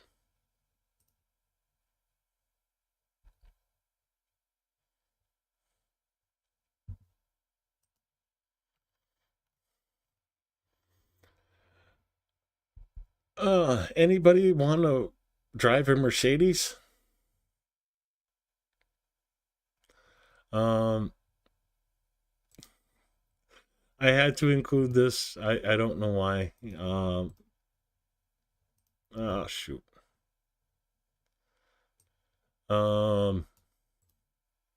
Translate.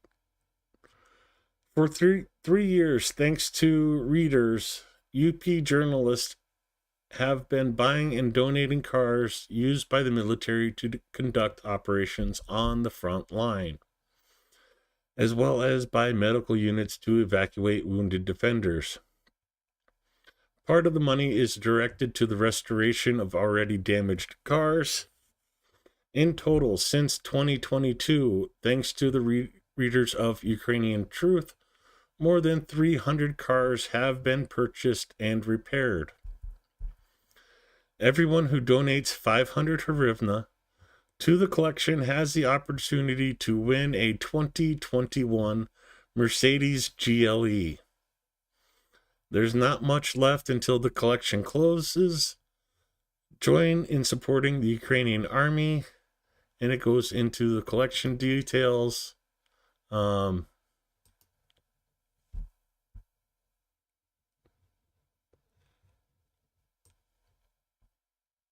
So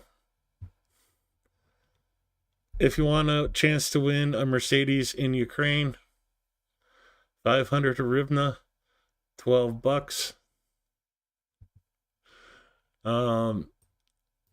You'll have to go into my Telegram channel, find that post to get the link or the bank card information.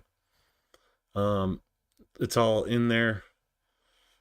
All are welcome to join the Telegram channel and, watch the videos at your own pace if you like.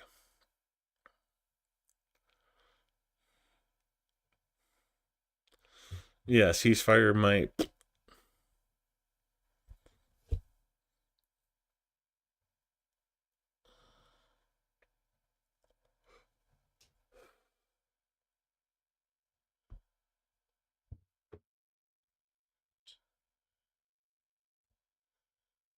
Oh, did I miss Steve coming back in, or did I miss Simon coming back in chat? Simon, you still here? Speak up in chat. I want to see you. And hello, you know they exist. Good to see you here.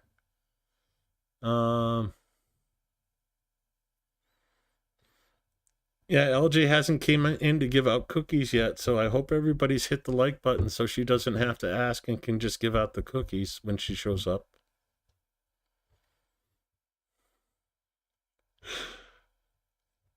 Oh, maintenance and upkeep is much cheaper in Ukraine. At least that part's a bonus.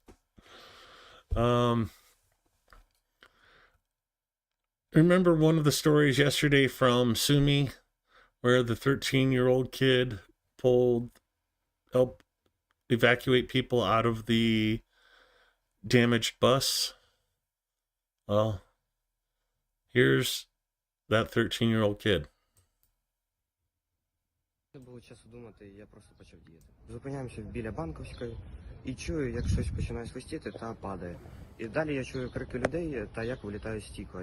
Я впав, та на мене посипало стікло. Спочатку була невелика контузія, та всі звуки стали як в тумані. Я подивився наліво-направо, то поняв, що... Okay, you see the wound on his head, but watch the bottom of the camera and look at his hands. почувствував запах гарі. Тому подумав, що зараз може автобус або вже горить, або може загорітися. Я швидко встав та почали ламати двері, деблокувати двері з автобуса. У нас не виходило, тому я викинув сумку у вікно та вистрибнув у вікно і почав вже деблокувати двері. That hand's in good shape. В автобусі ще були люди, так? да, В автобусі ще було доволі багато людей. Майже не кричали, тому що всі були у шоці. А коли в мене вийшло деблокувати двері, я вже почав випускати людей та побачив свою маму. В неї було все лицо в крові, я дуже за неї злякався. Коли я побачив, що вже всі люди, які могли, вийшли, я пішов з мамою та почали шукати найближчу карету з швидкої допомоги. На місці було дуже багато потерпілих, почали шукати якусь воду, щоб могли надати якусь мінімальну першу допомогу. Вулицю попало 3. Well, from helping people escape through the window of the bus, he hurt his hand as well. Осколки металічні, один великий змогли витащити, інші два маленьких не змогли. А як ти після такого випадку не боятимешся там взагалі ходити вулицею? Ні, все добре.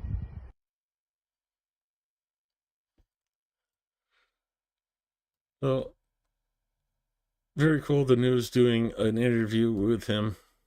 Це зараз було влучання, ви навіть не дьорнулися.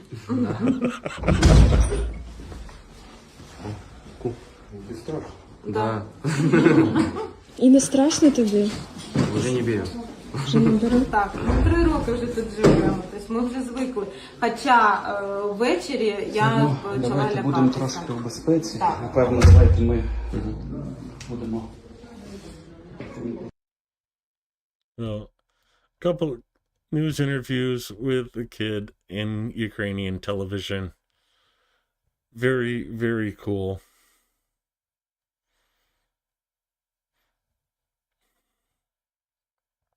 And on the subject of heroes, my personal hero.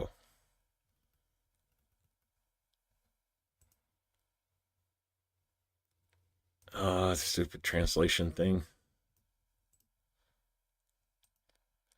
Spread the word. People should know the heroes by sight.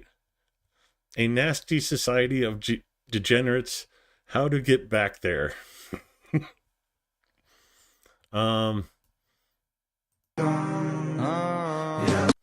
So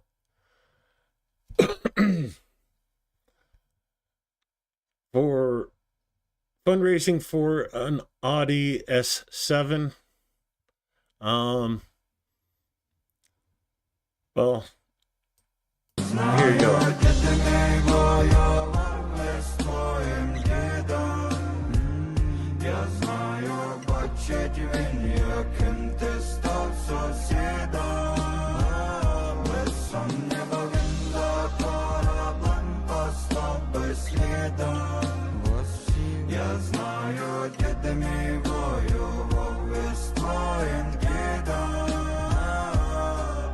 Ми вас викурим звідси, випалим віником, виметим з хати і викинем. Ми вас перемолотим і пипанем, б'єм, потім пережуємо і виплюнем. Ми вас виблюєм, виженем, висмієм. Ми посадим вас, а потім висієм. Ми вас витруєм, витримаємо. Ми вас переживем, перевиховуємо. Бо погані сусіди, ви нам не спецоперація, це війна. Тобі кажуть, це наша вина, але вибухи видно із мого вікна.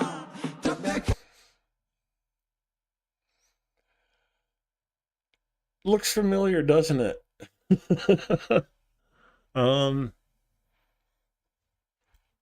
You know, a man after my own heart. If I was gay, I'd hit on him. Doing anything and everything he can to help support the army.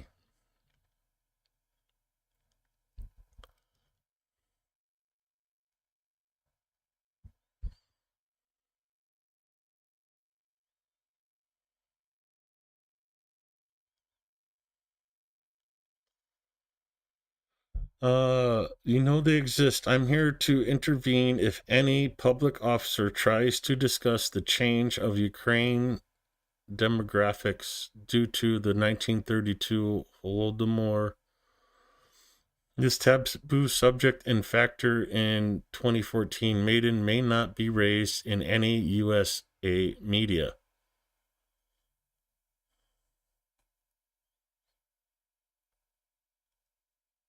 Huh?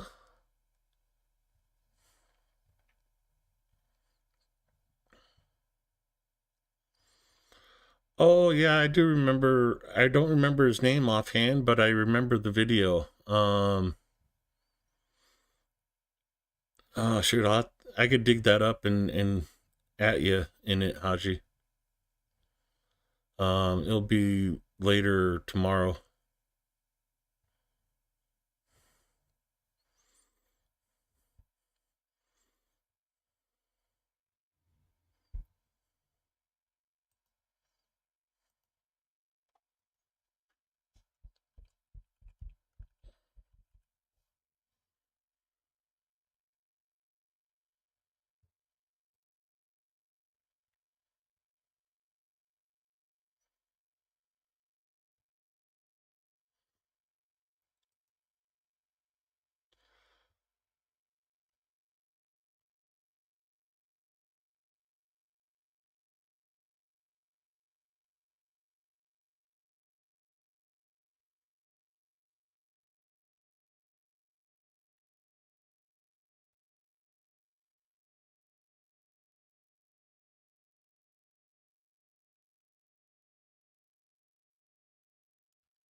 Yeah, okay, if you don't want me to talk about it, let's go USSR census.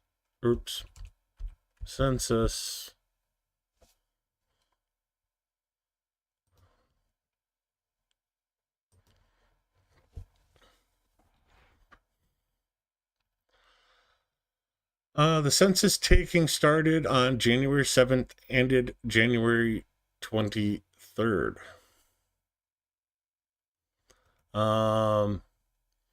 Within 4 months of it being taken, the preliminary census results were released. For unknown reasons, the full results were never made public. While initially the census was viewed inside the USSR as a model census, it later became clear by the 1980s to the West that large-scale manipulation of the census results took place. Leading to intensive study and criticism. Accidental overcounting and undercounting were rampant issues, along with deliberate falsification with the goal of obscuring population loss and meeting Stalin's stated goal of the population reaching 170 million. That claim of 170 million is estimated to have been inflated by around 3 million people.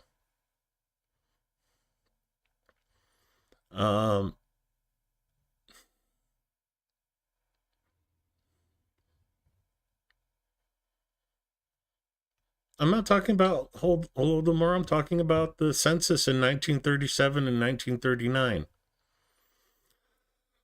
Now, according to the official results, the total population of the USSR was found to be 170 million and change in about a half. This was in 1939. The 1937 census. Oh, yeah. We'll get to that in a second. According to official results, I already talked about that. The urban population more than doubled. Well, the literacy rate rose. Yeah. Okay. So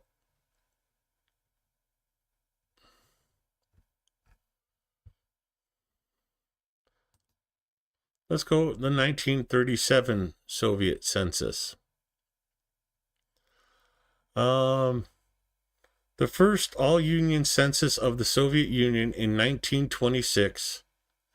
The next census was planned to be held in 1933. It didn't happen. Well, I'll make that long and short of that. On January 26, 1934, Stalin reported to the Congress growth of population from 160.5 million at the end of 1930 to the 168 million at the end of 1933. Stalin made a speech on meeting. Hold on,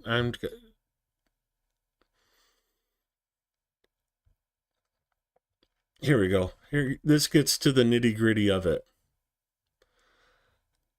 Combining his reports, one could have expected to have a population of about 180 million in 1937. Official statistics based on registered birth and death rates implied that the 1937 census should show a population of 170 to 172 million people.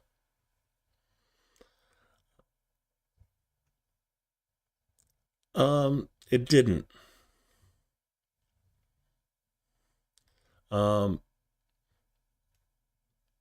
We don't know what it actually showed.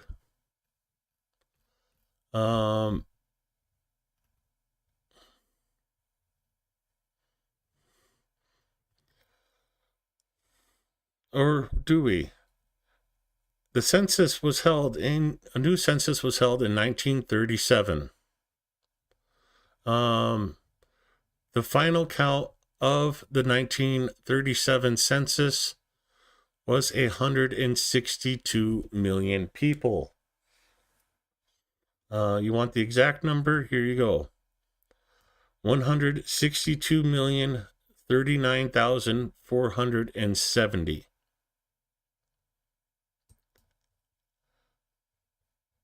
It should have been 180 million people.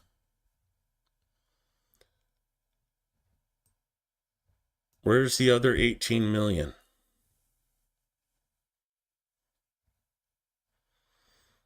But, you know they exist says I'm not allowed to talk about it.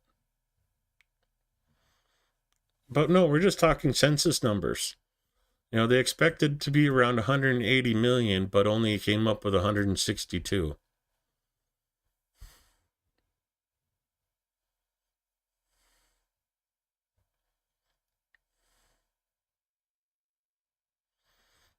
And this was in 1937.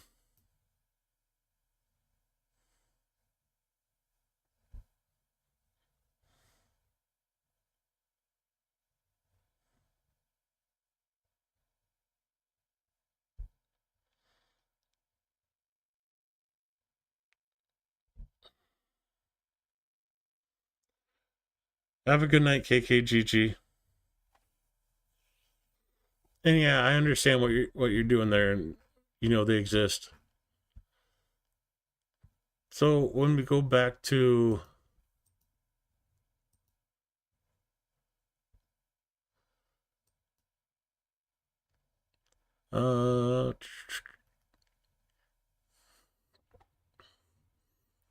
trying to find, here it goes.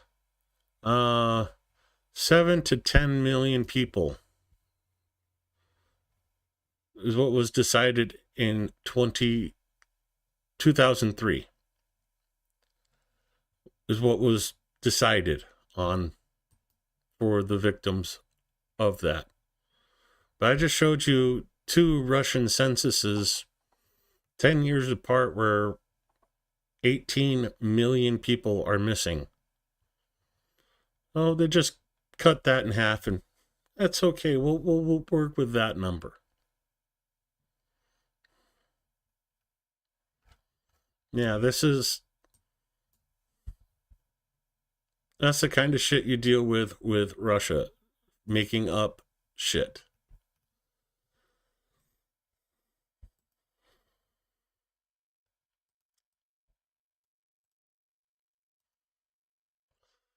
The 31st Motorized Rifle Brigade skillfully stuffed a column of Muscovites with TNT and other pleasant explosives. Here's the video.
I mean,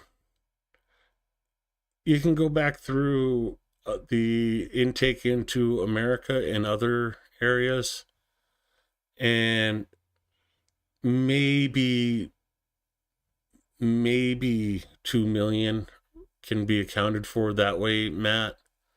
But it's the official lines are definitely way underestimated. Shoot, let me go back to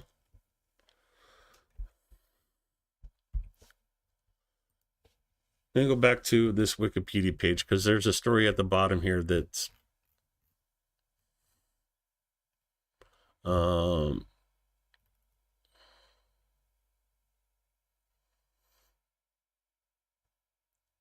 I should have read this when I saw it and refreshed my memory, but I didn't.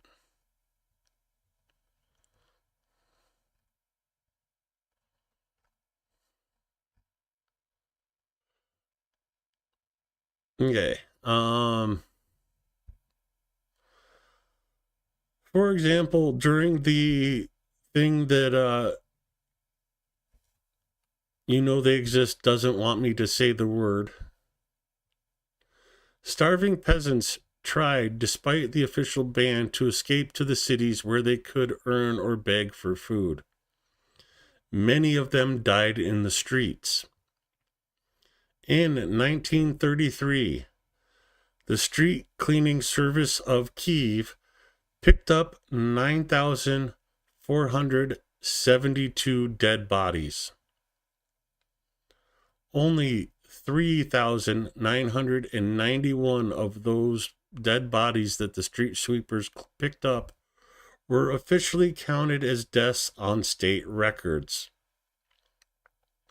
Well, 5,481 were disposed of without formal registration, per the instructions of the prosecutor's office.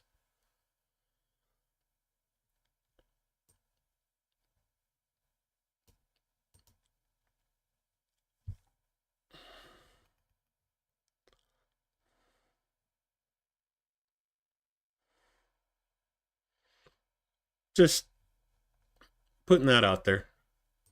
That's a lot of people that just don't write that one down.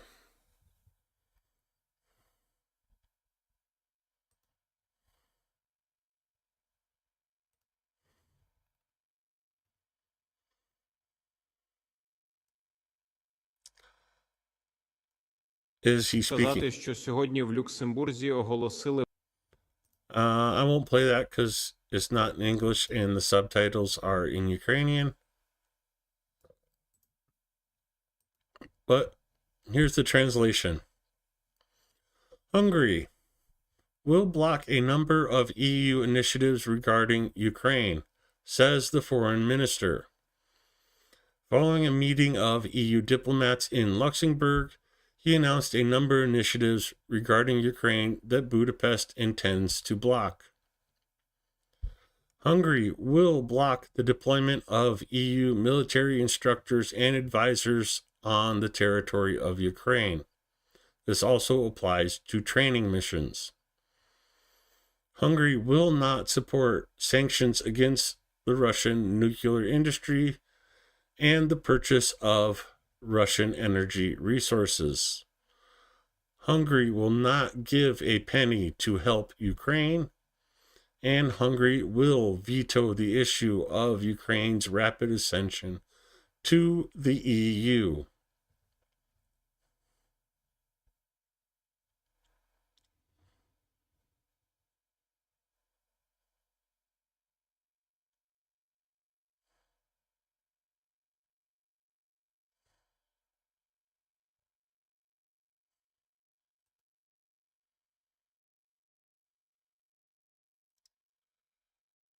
Yeah, we have problems to deal with here in the US. You guys have problems to deal with in the EU.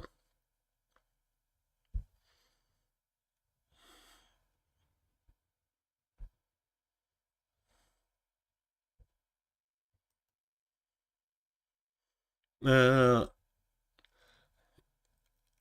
equate him to be the same as Trump, not worth mentioning his real name. We're getting down here to the last few videos, but this is an interesting one. A quick update from Third Assault.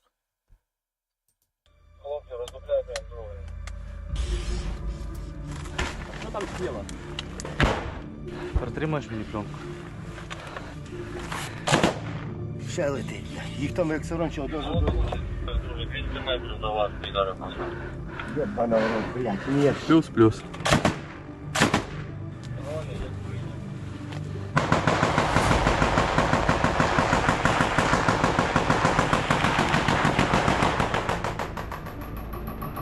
Там в рюкзаках лежать магазини, витягнуть.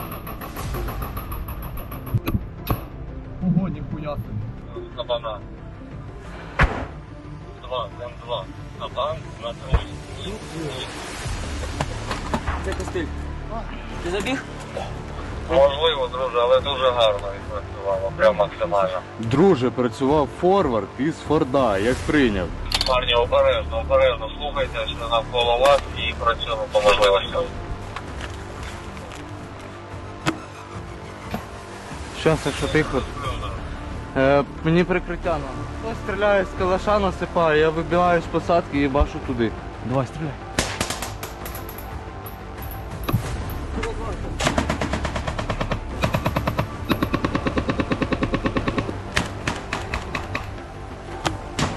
Надо в поле вибігати, тут ветки не дають. Друже, що маємо по руху підарів? Друже, прижаті, гей, на місці. Все, прилетів, давай вискочи. Насипай.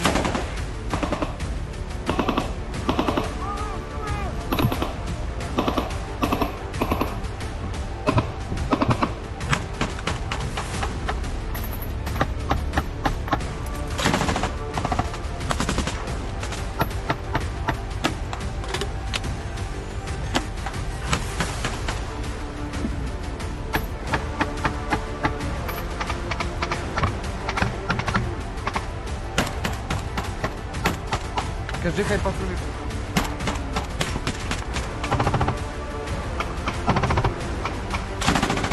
Так, братан, я чекую выдернул, дай.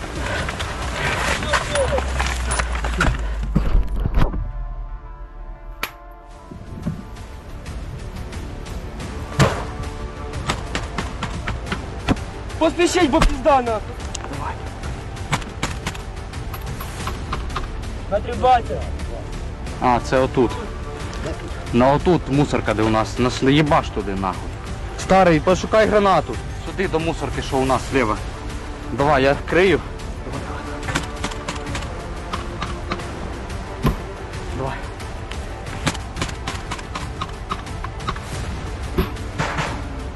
Що каже? Він у мене того кричить. YouTube. Один готовий. Одному соті готовий. Сука, старий лучший нахуй. Давай кулачка, блядь. Тігр, нахуй. Пацани, веде! Да, це пацани. Да, наший дрон.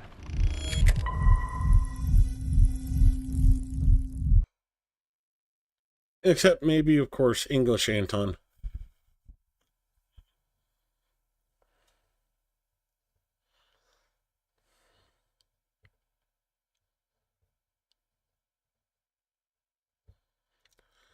Oh.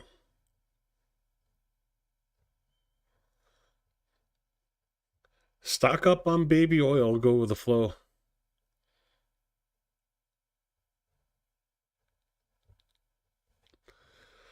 But yeah, that's one of my fears as well, Matt.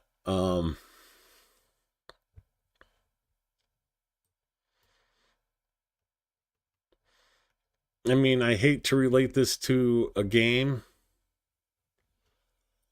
but with the Trump speeches and everything else that's going on, if you know Fallout and the storyline behind Fallout, I think we're at the beginning of the resource wars in Fallout. And that's a scary thought.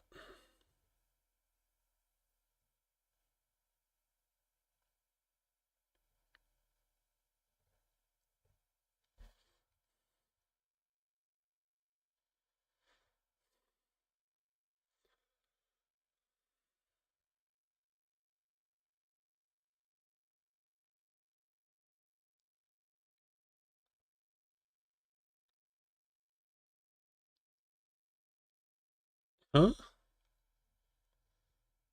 In another stream, not Sherlock, because it must be like YouTube automated thing, because I didn't block or time out anybody, and none of the mods are here, so.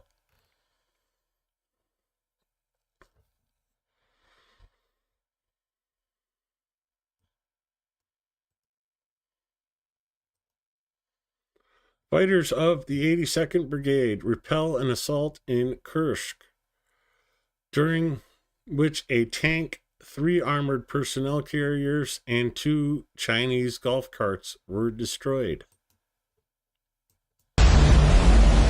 Oh, jeez. Sorry about the noise for the headphone users.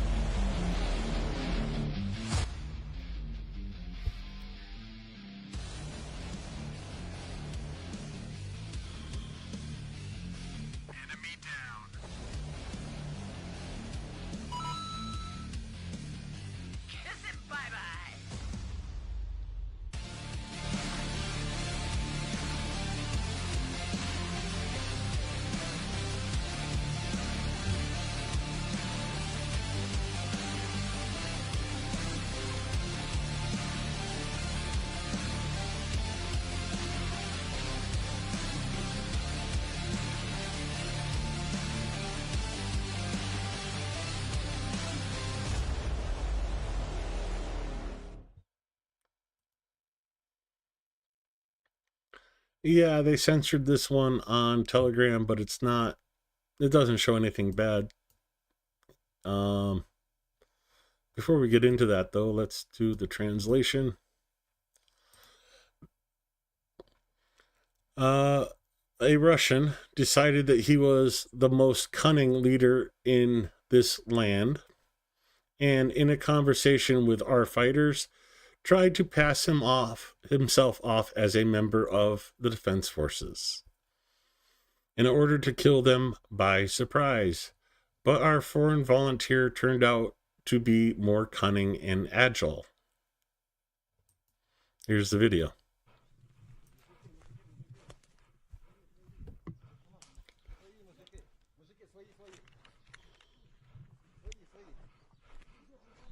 There you see the Ukrainians talking to the Russian in the pit. Камарад? Friend? Hey! No, no, no, hey, hey. Hey, hey, hey, hey, hey. Україна! Україна! Україна! Hey, Ukraine! No! No, Ukraine! No, Ukraine! Well, tries to turn on him with his rifle. Got lit up.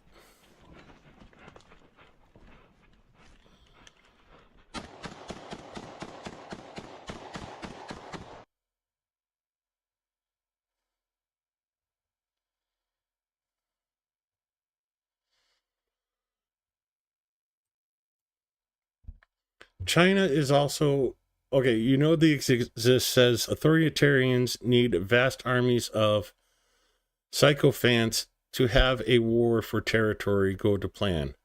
Russia, North Korea have it. Well, I would say Russia had it. They don't anymore, but North Korea still does. Otherwise, I don't think it can be done. China's population is actually smarter.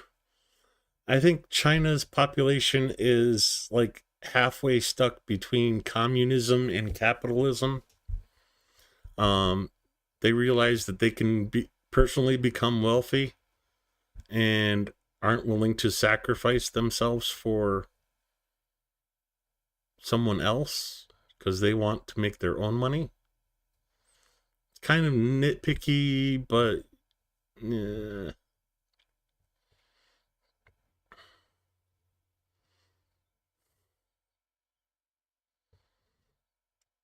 oh, and Jilk, bad at typing, but you're bad too. I'm horrible. I have Grammarly. I have like 3 different spell check programs to keep my typing in order. Add that in with dyslexia, and yeah, not a. So I'm glad I can sit here and talk rather than type.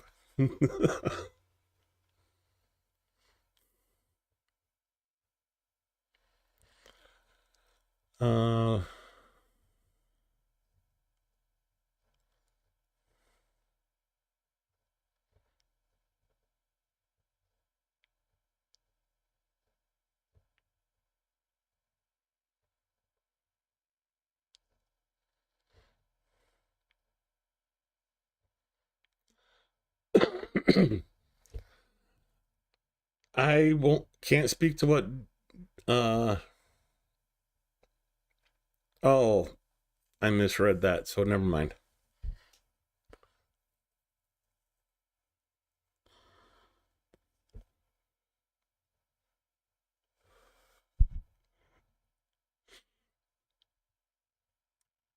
Sometimes putting it bluntly is the best route. That way you can't be misquoted or misunderstood.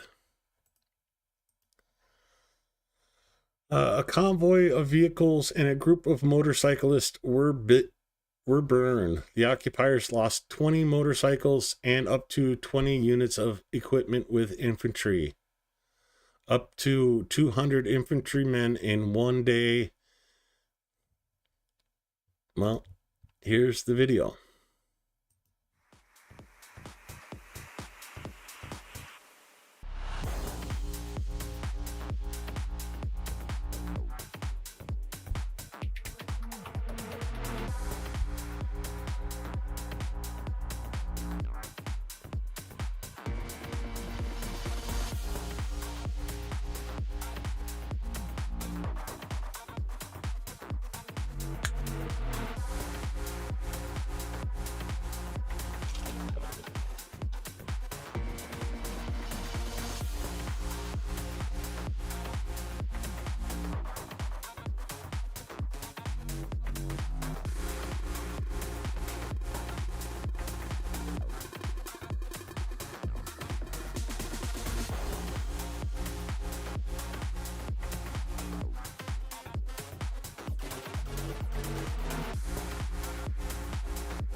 Nothing I can argue with. You know they exist.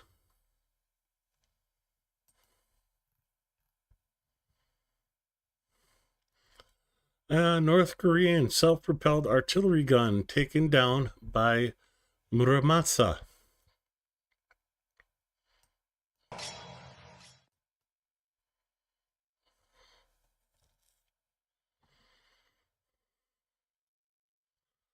Oh, before I play this, what's the thing? Common sense ain't so common anymore, and it's non-existent in government.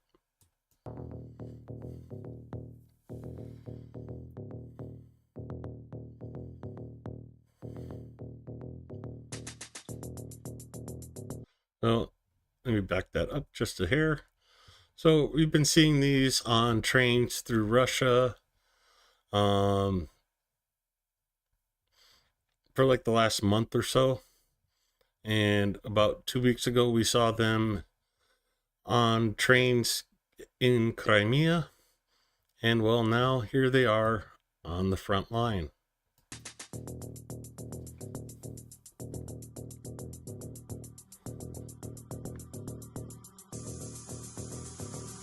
So now you're telling me you wanna touch your mic first, even though you have to fucking rhyme, not even rap first. It's all good, what keep feeling same traces, providing fucking bases, overcoming all phases.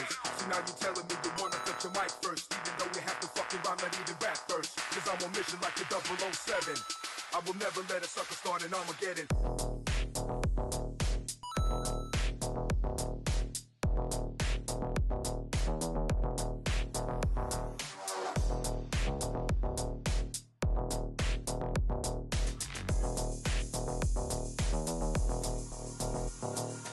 So now you're telling me you wanna touch your mic first, even though you have to fucking rhyme, not even rap first. It's all good. Night, Linda.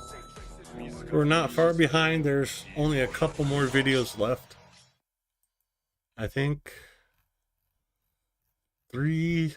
Oh, geez, never mind. We still got a long way to go.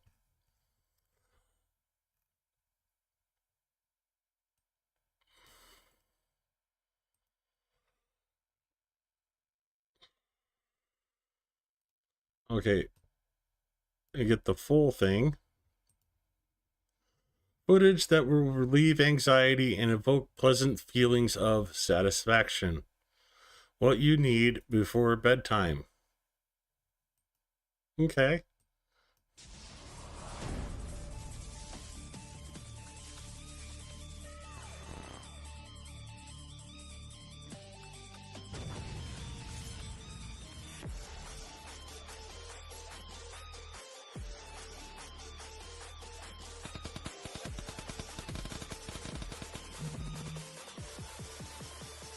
Hello, motherfucker.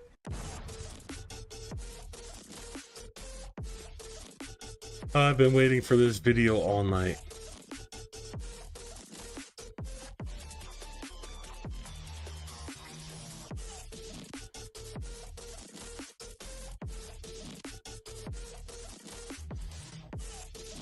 Okay, I'm going back because I can. Motherfucker. Hello, motherfucker.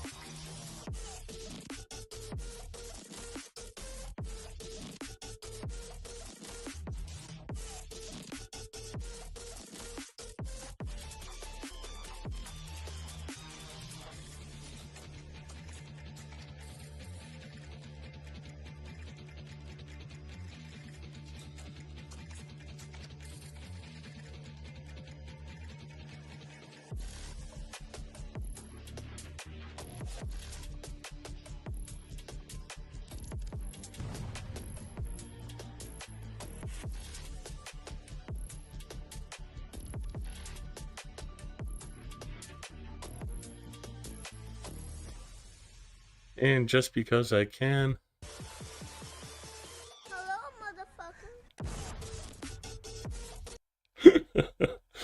Oh, I love that one.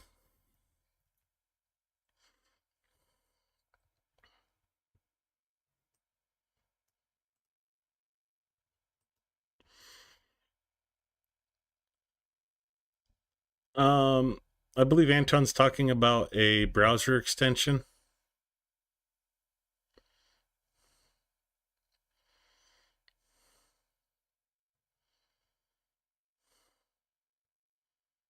I don't know what that is that he just linked. Special Operation Forces operators of the ballista unit adjusted their fire of their comrades on a number of occupier objects. Among the targets, a battlefield warehouse up to 50 tons of ammunition, 2 other warehouses. I'm not sure what a JSC is. 2 unknown artillery pieces, a Mista B howitzer, and a BM-21 Grad launcher.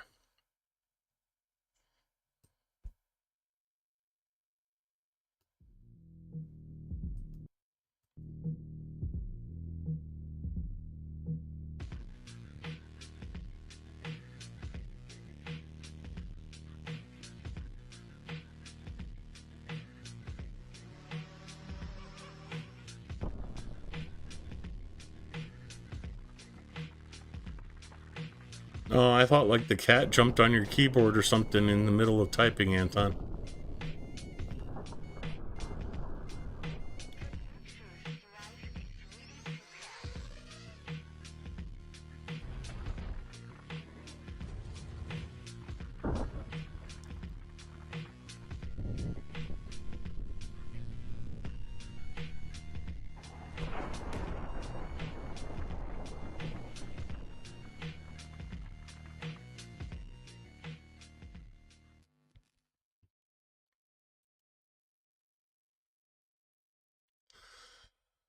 I'm not going to play this. This is Zelensky's interview with 60 Minutes. I'll play a bit of it, but it's...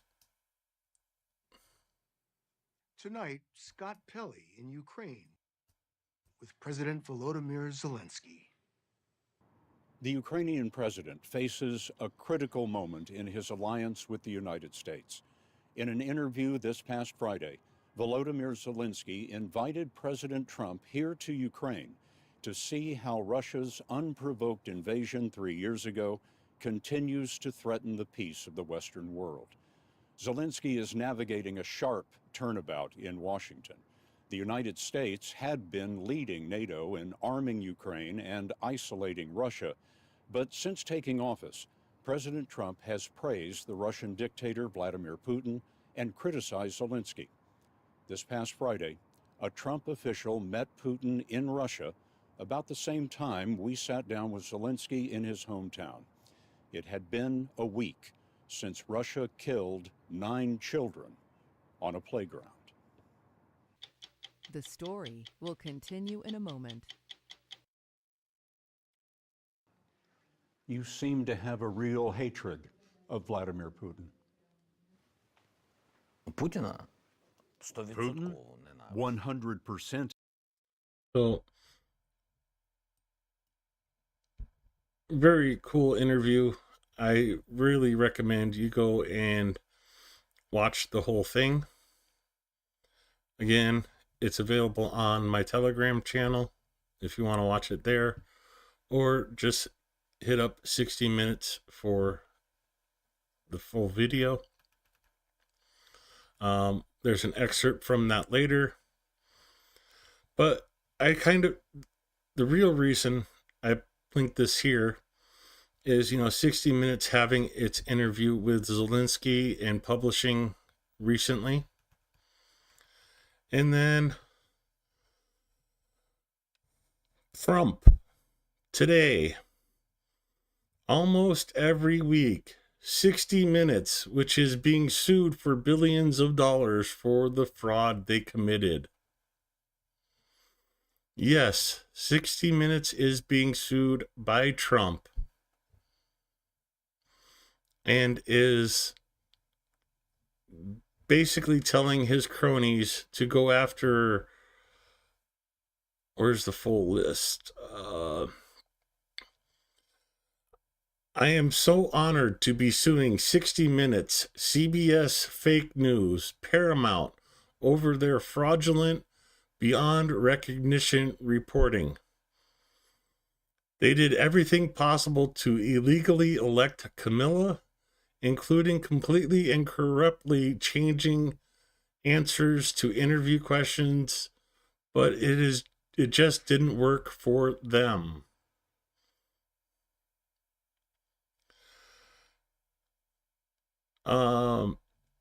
They should lose their license. Hopefully the FCC, as headed by its highly respected chairman, Brendan Carr, will impose the maximum fines and punishments for their unlawful and illegal behavior.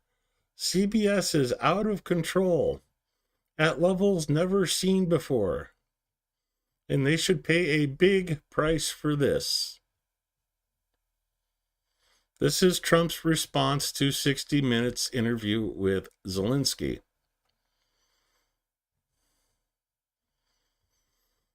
If you don't spew what he wants you to say, expect lawyers to knock on your door. Or use the FCC to revoke your broadcast license. Thankfully, I don't need a broadcast license to do my stream, so Trump, go suck an egg. If this is your response to criticism or an opposing view on a news station, get your head out of your ass and go back to wherever hole you climbed out of. I'll save this for last. This might be a duplicate.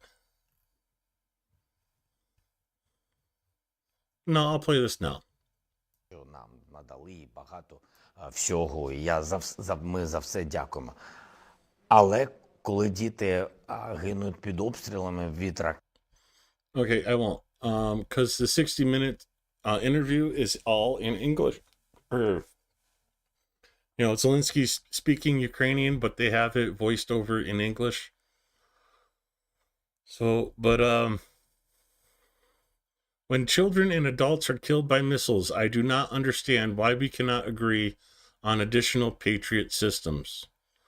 President Zelensky, during his interview with 60 Minutes, he added that there was an agreement at the NATO summit in Washington on air defense systems, but Ukraine didn't receive additional systems. If we are fair partners, can't we find an opportunity to protect Ukraine? And that was Trump's response to sue 60 Minutes. Yes, dubbed.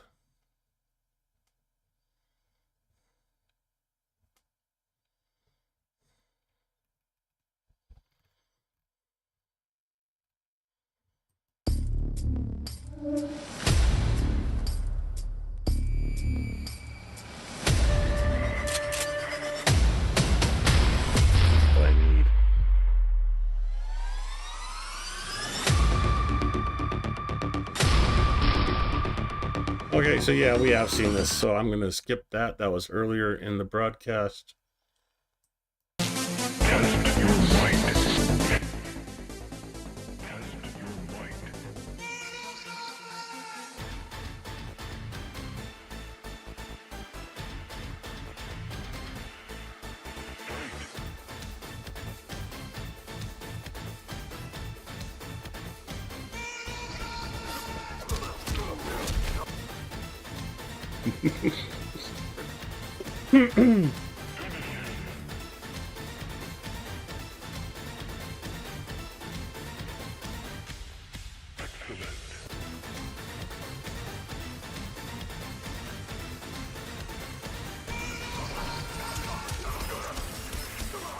Well, there was two examples of how accurate air defense systems of Russians are.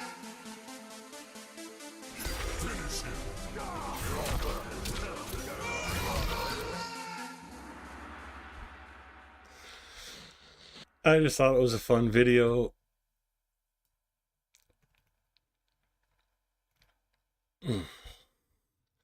And a quick update on Sumi. The number of casualties from the ballistic missile strike on Sumi has increased to 129, including 17 children, according to Ukraine's state emergency services. The death toll from the attack earlier today increased to 35.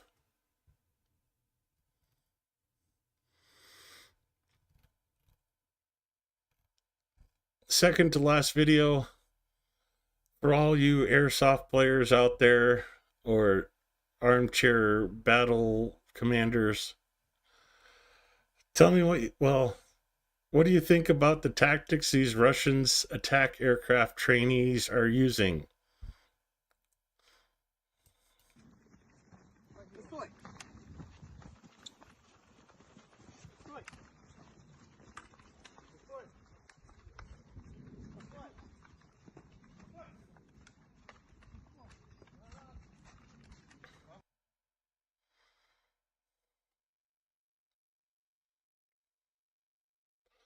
Good morning, Mertzy. How's it going?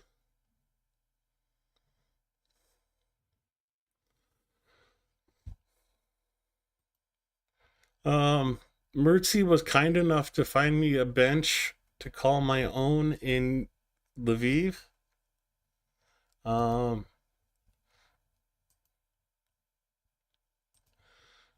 uh,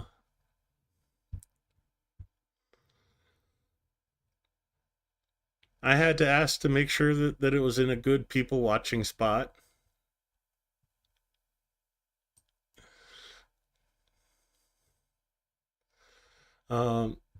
And see here on the air alerts, Dnipro, Poltava, Kivnograd, and part of Cherkasky have gone on air alert.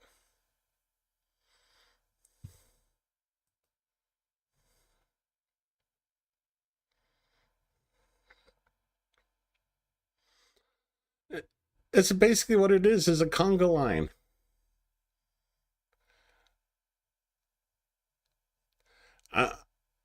My question is how, because most of the Ukrainian snipers are using 308. If they're lined up like that, I wonder how many of them the sniper bullet will go through in one shot. If they start using that tactic, it's going to be one shot 3 kills or one shot 4 kills.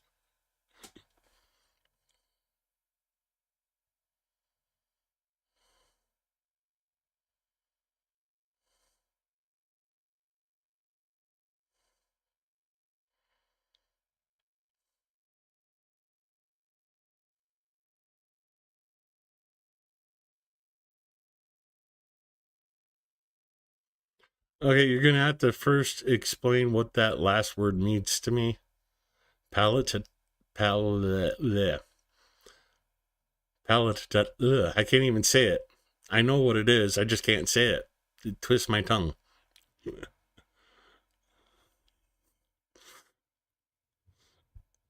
Yeah, I'm just waiting for the video. At this point, we're just waiting for the video of them to use that. And the last video.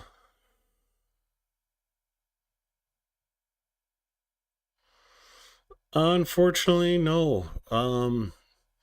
Snipers are even more important now. Because what you can't see from above, you can see from the side. So it's kind of, two peas in the same pod.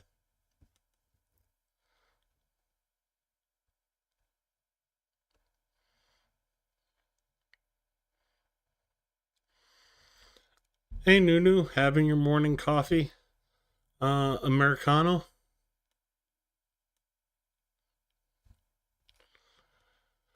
Well, we're coming to the last video of the night.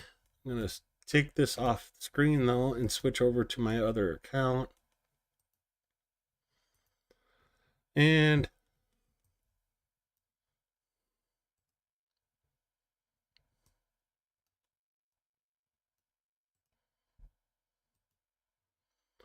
Explosions have been heard in Kursk since midnight, and there have been several hits on residential buildings in the city.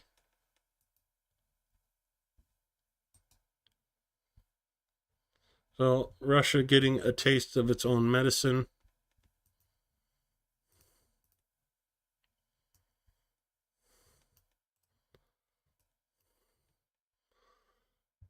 Threat of ballistics from Kursk. That's why all the air alerts are up right now. I guess not, because that was at 5 p.m. Those are like no current updates. Here we go, 11:39. 4 minutes ago.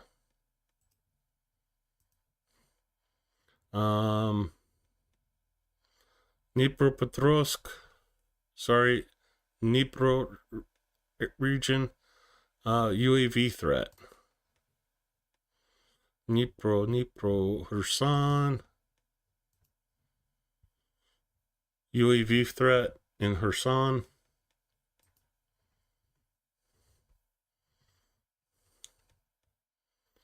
So,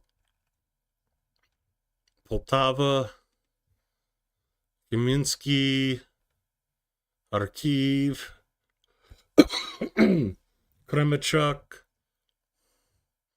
Dnipro, Kharkiv,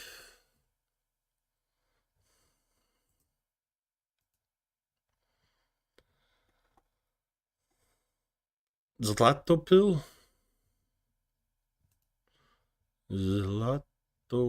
yeah.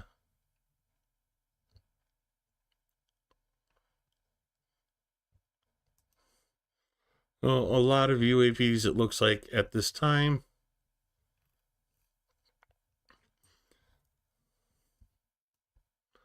We'll come to that after the last video. Oh, switch back over to my other account. Seen that one. The update from Ukraine is starting to come out for yesterday or today, however you want to look at that, depending on what time zone you're in. And unfortunately, it is time for the last video I have of the night.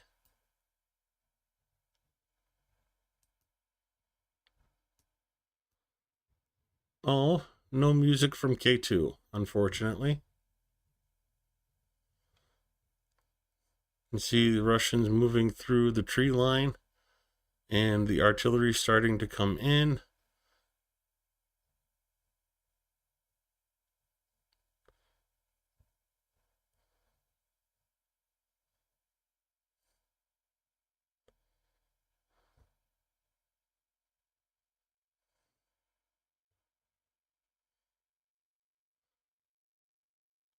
I don't think he knows which way he's going. Oh, okay, I see why. The drone just flew by him.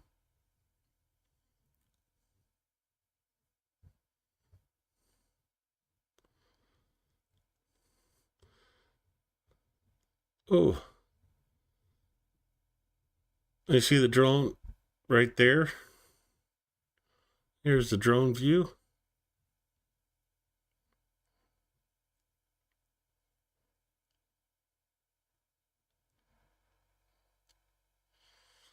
Oops, there goes another rubber tree plant.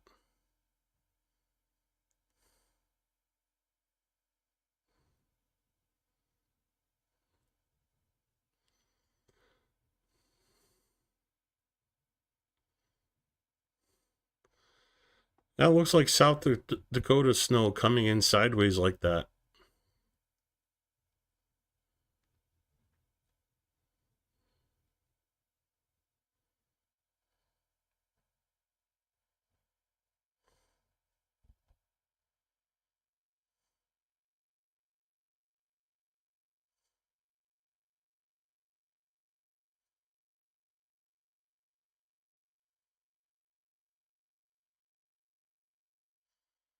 Oh, yeah, I forgot about the alligator.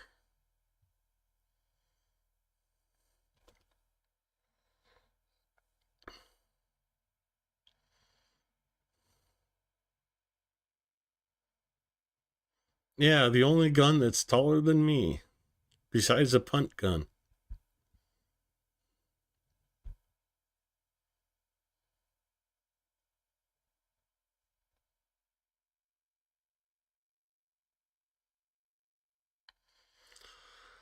That's the end of the video from K2.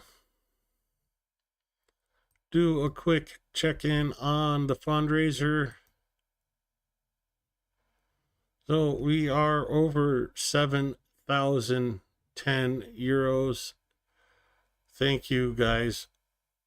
Thank you folks so much for helping Ukraine. I love you guys. It's, well, dang it, folks. I'm trying to get away from saying guys, but I'm failing horribly. Once you get something ingrained in your speech, it's very hard to change. Go through donations for today from Mark Sagamon. Thank you so much for your donation.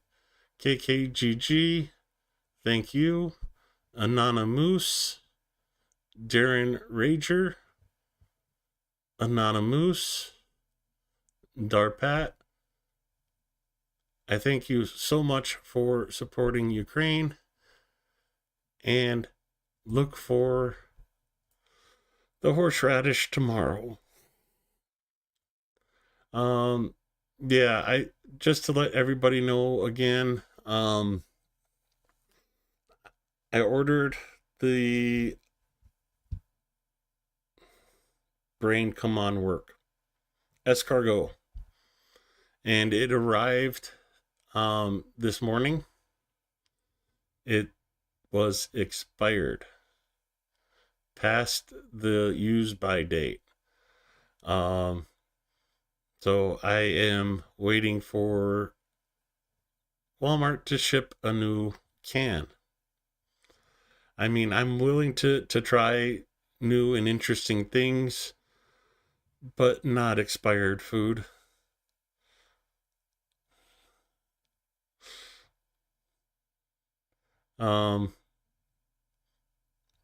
Yeah.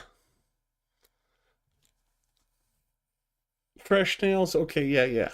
It's still in the serve by date, sure. Expired snails,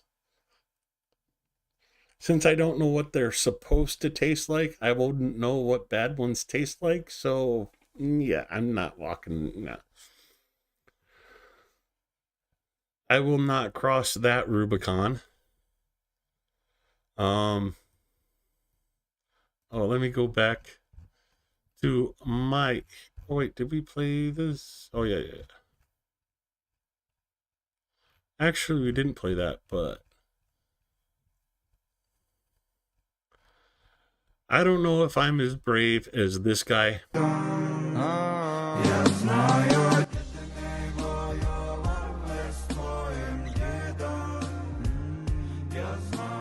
You notice how it's all the girls that are being nice? Give them a blanket, give them a drink. It's a guy that draws a phallus on his arm. Okay, the girl kissed him first and then poured the soda on him. Gave him a friend, and then the guy comes and kills the friend.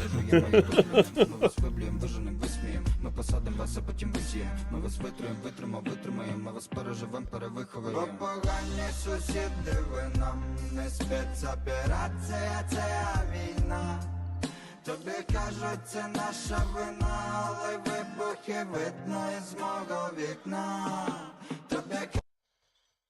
So, this guy is much, much braver than I am. Of course, he's full Ukrainian.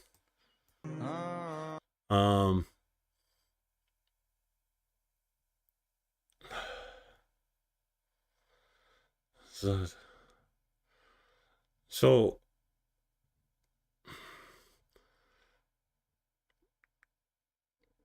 I don't know that word. I'm sorry. I don't know that word. But he's trying to fundraise for an Audi S7 to donate to the ZCU.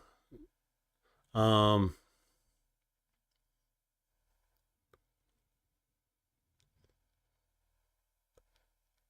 I wish I could translate the rest of that.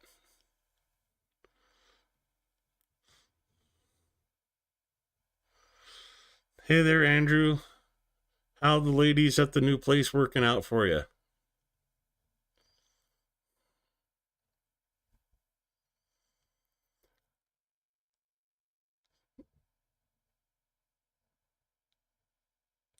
Yeah, dude's literally putting himself on the line to fundraise for an Audi for ZCU.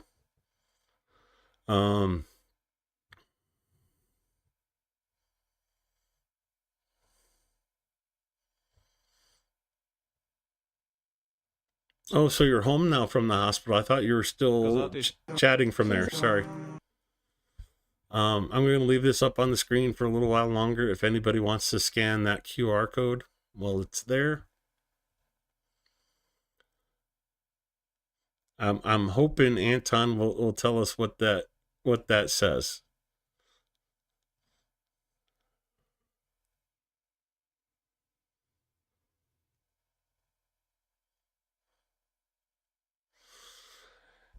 This is one part I hate about streaming is I'm saying something and I have to wait for the delay to you guys to hear it and then respond. So it's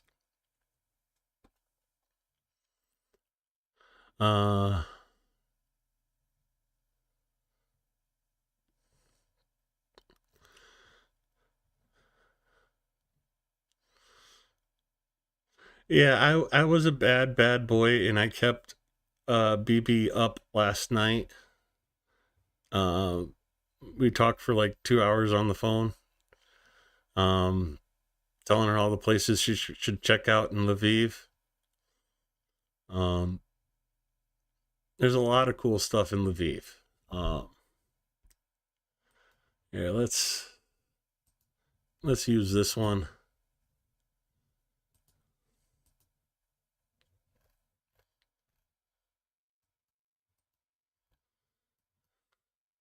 Oh, come on. Zoom way out.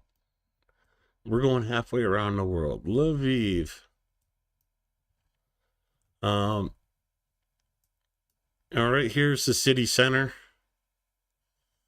Lviv Art Palace. There's also palace right here. A little miniature park.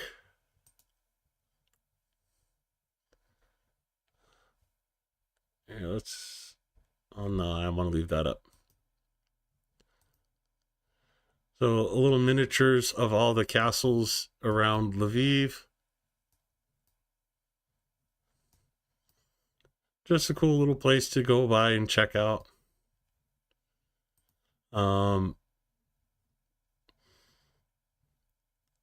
Let's see, right here's the aquarium. The Lviv Philharmonics right here. Couple monuments, statues around the city. The Bernardine Monastery is right here. One of the old fortresses is right here. And my favorite restaurant in Lviv is Arsenal. The rib joint.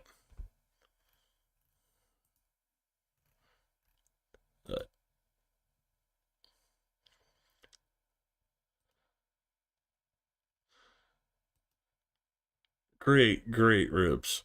Oh. But like this is the entrance to it. So like right over here's the street, the old fort main entrance, and then like the arsenal. This basement, the storage area for all the weapons was down here. And they put a restaurant in there to serve ribs. And there's all kinds of cool medieval armor, weapons, and let me see. Holy cow. So they have some rather interesting bibs to give people while they're eating ribs.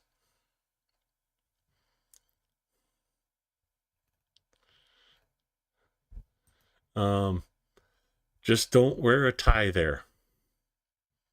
You will lose your tie.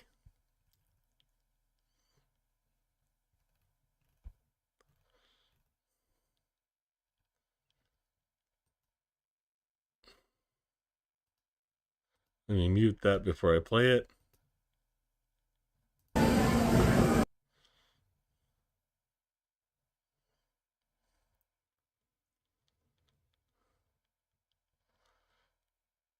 Oh, awesome, awesome ribs.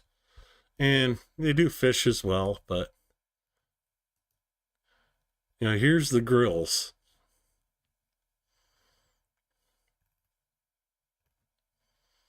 But as you can see, it's a pretty popular space with people lining up to eat there on the busier weeks. But it's just cool, my love affair with the medieval history.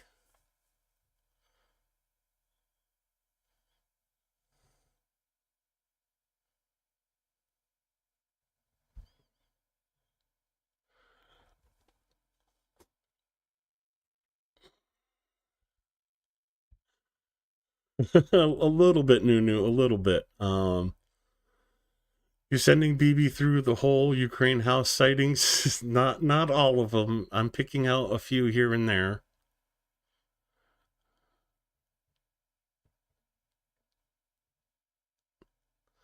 Not Sherlock Holmes. I went outside my hotel to smoke at -20. When he came back in, they had a blanket and a free brandy. That's how much Ukrainians care. I mean, they didn't have to do that. They could have just gave you the blanket and see, we did extra. Yeah, you wouldn't even get the blanket in America. You get the hotel desk clerk and the I forgot what you call the guy that takes up your luggage, bellhop. They'd be sitting out there pointing at you, laughing through the glass.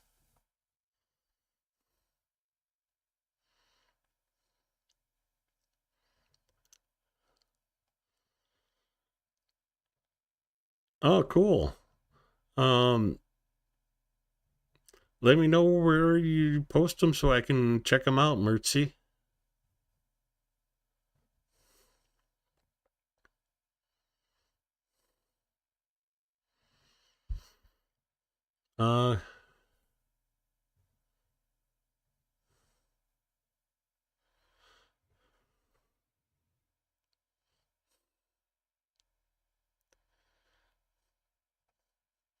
Yeah, pretty good advice from they exist.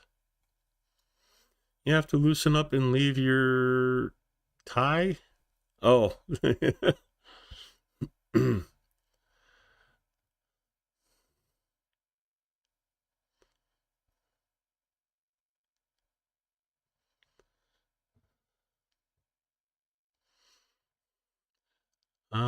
Could have returned to Ukraine. If I could have returned to Ukraine, you would have me on YouTube places to go list soon. Part of my retirement plan.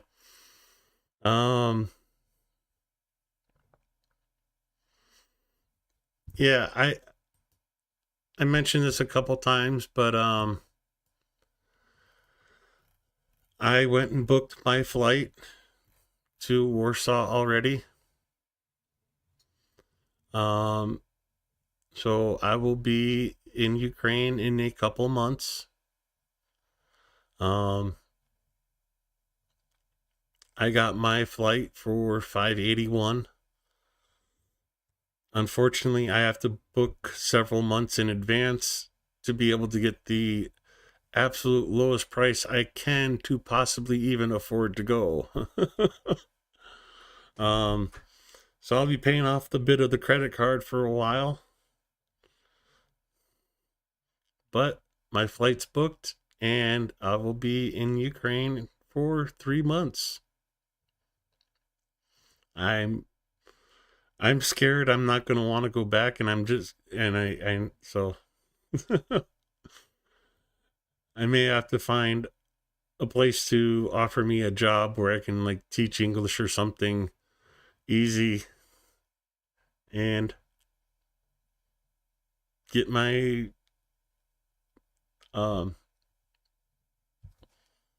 residency card.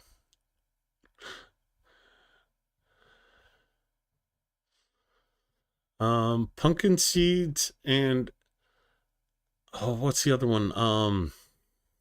Squash seeds.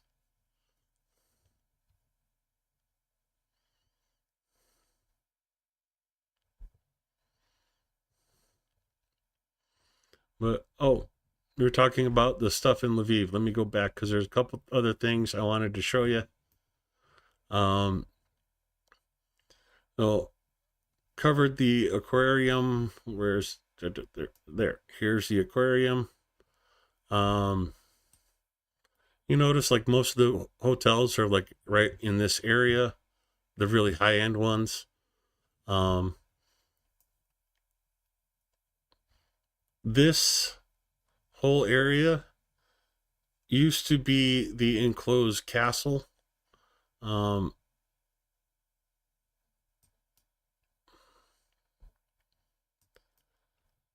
If you look at the miniatures park in this photo right here, that palace, you see the walls and the towers, I'm going to go with, surrounding it. That palace is this palace right here.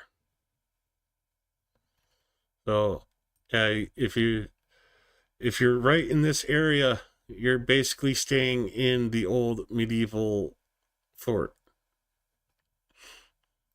Kind of cool. The opera house is up here.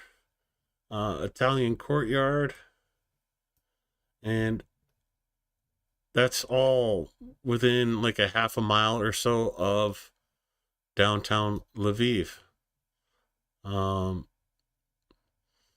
much other stuff. House of Scientists, Italian courtyard. I already talked about that. Never mind. Then, well, there's other stuff to do outside of the main area, but parks, other stuff, Lviv Arena.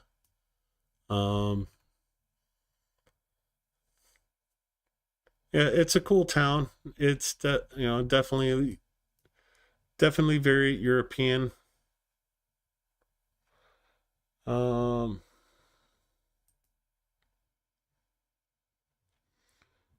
Dnipro City is being hit today. Reports of explosions 10 minutes ago.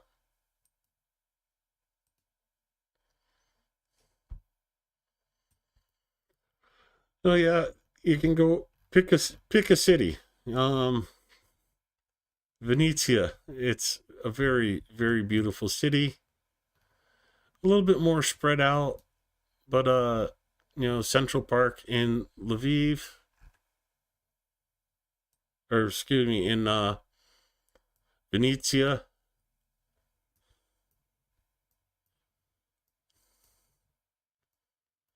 You wouldn't know you're surrounded by a big city. Sky Park, so many other things. The Venezia Philharmonic.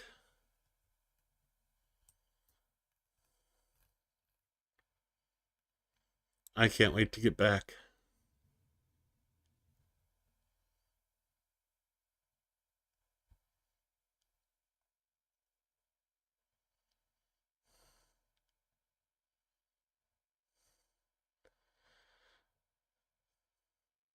Yeah, but you know they exist. Have you ever watched the show House? House says it's never lupus.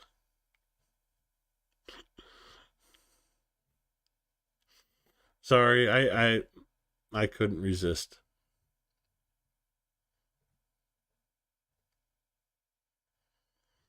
Oh, cool, Nura.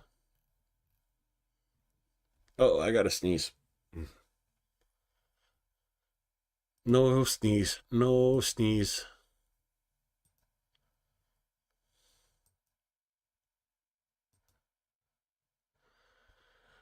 No new donations. So on that note, it is tomorrow. I need to go to bed and and sleep. So I will say good night.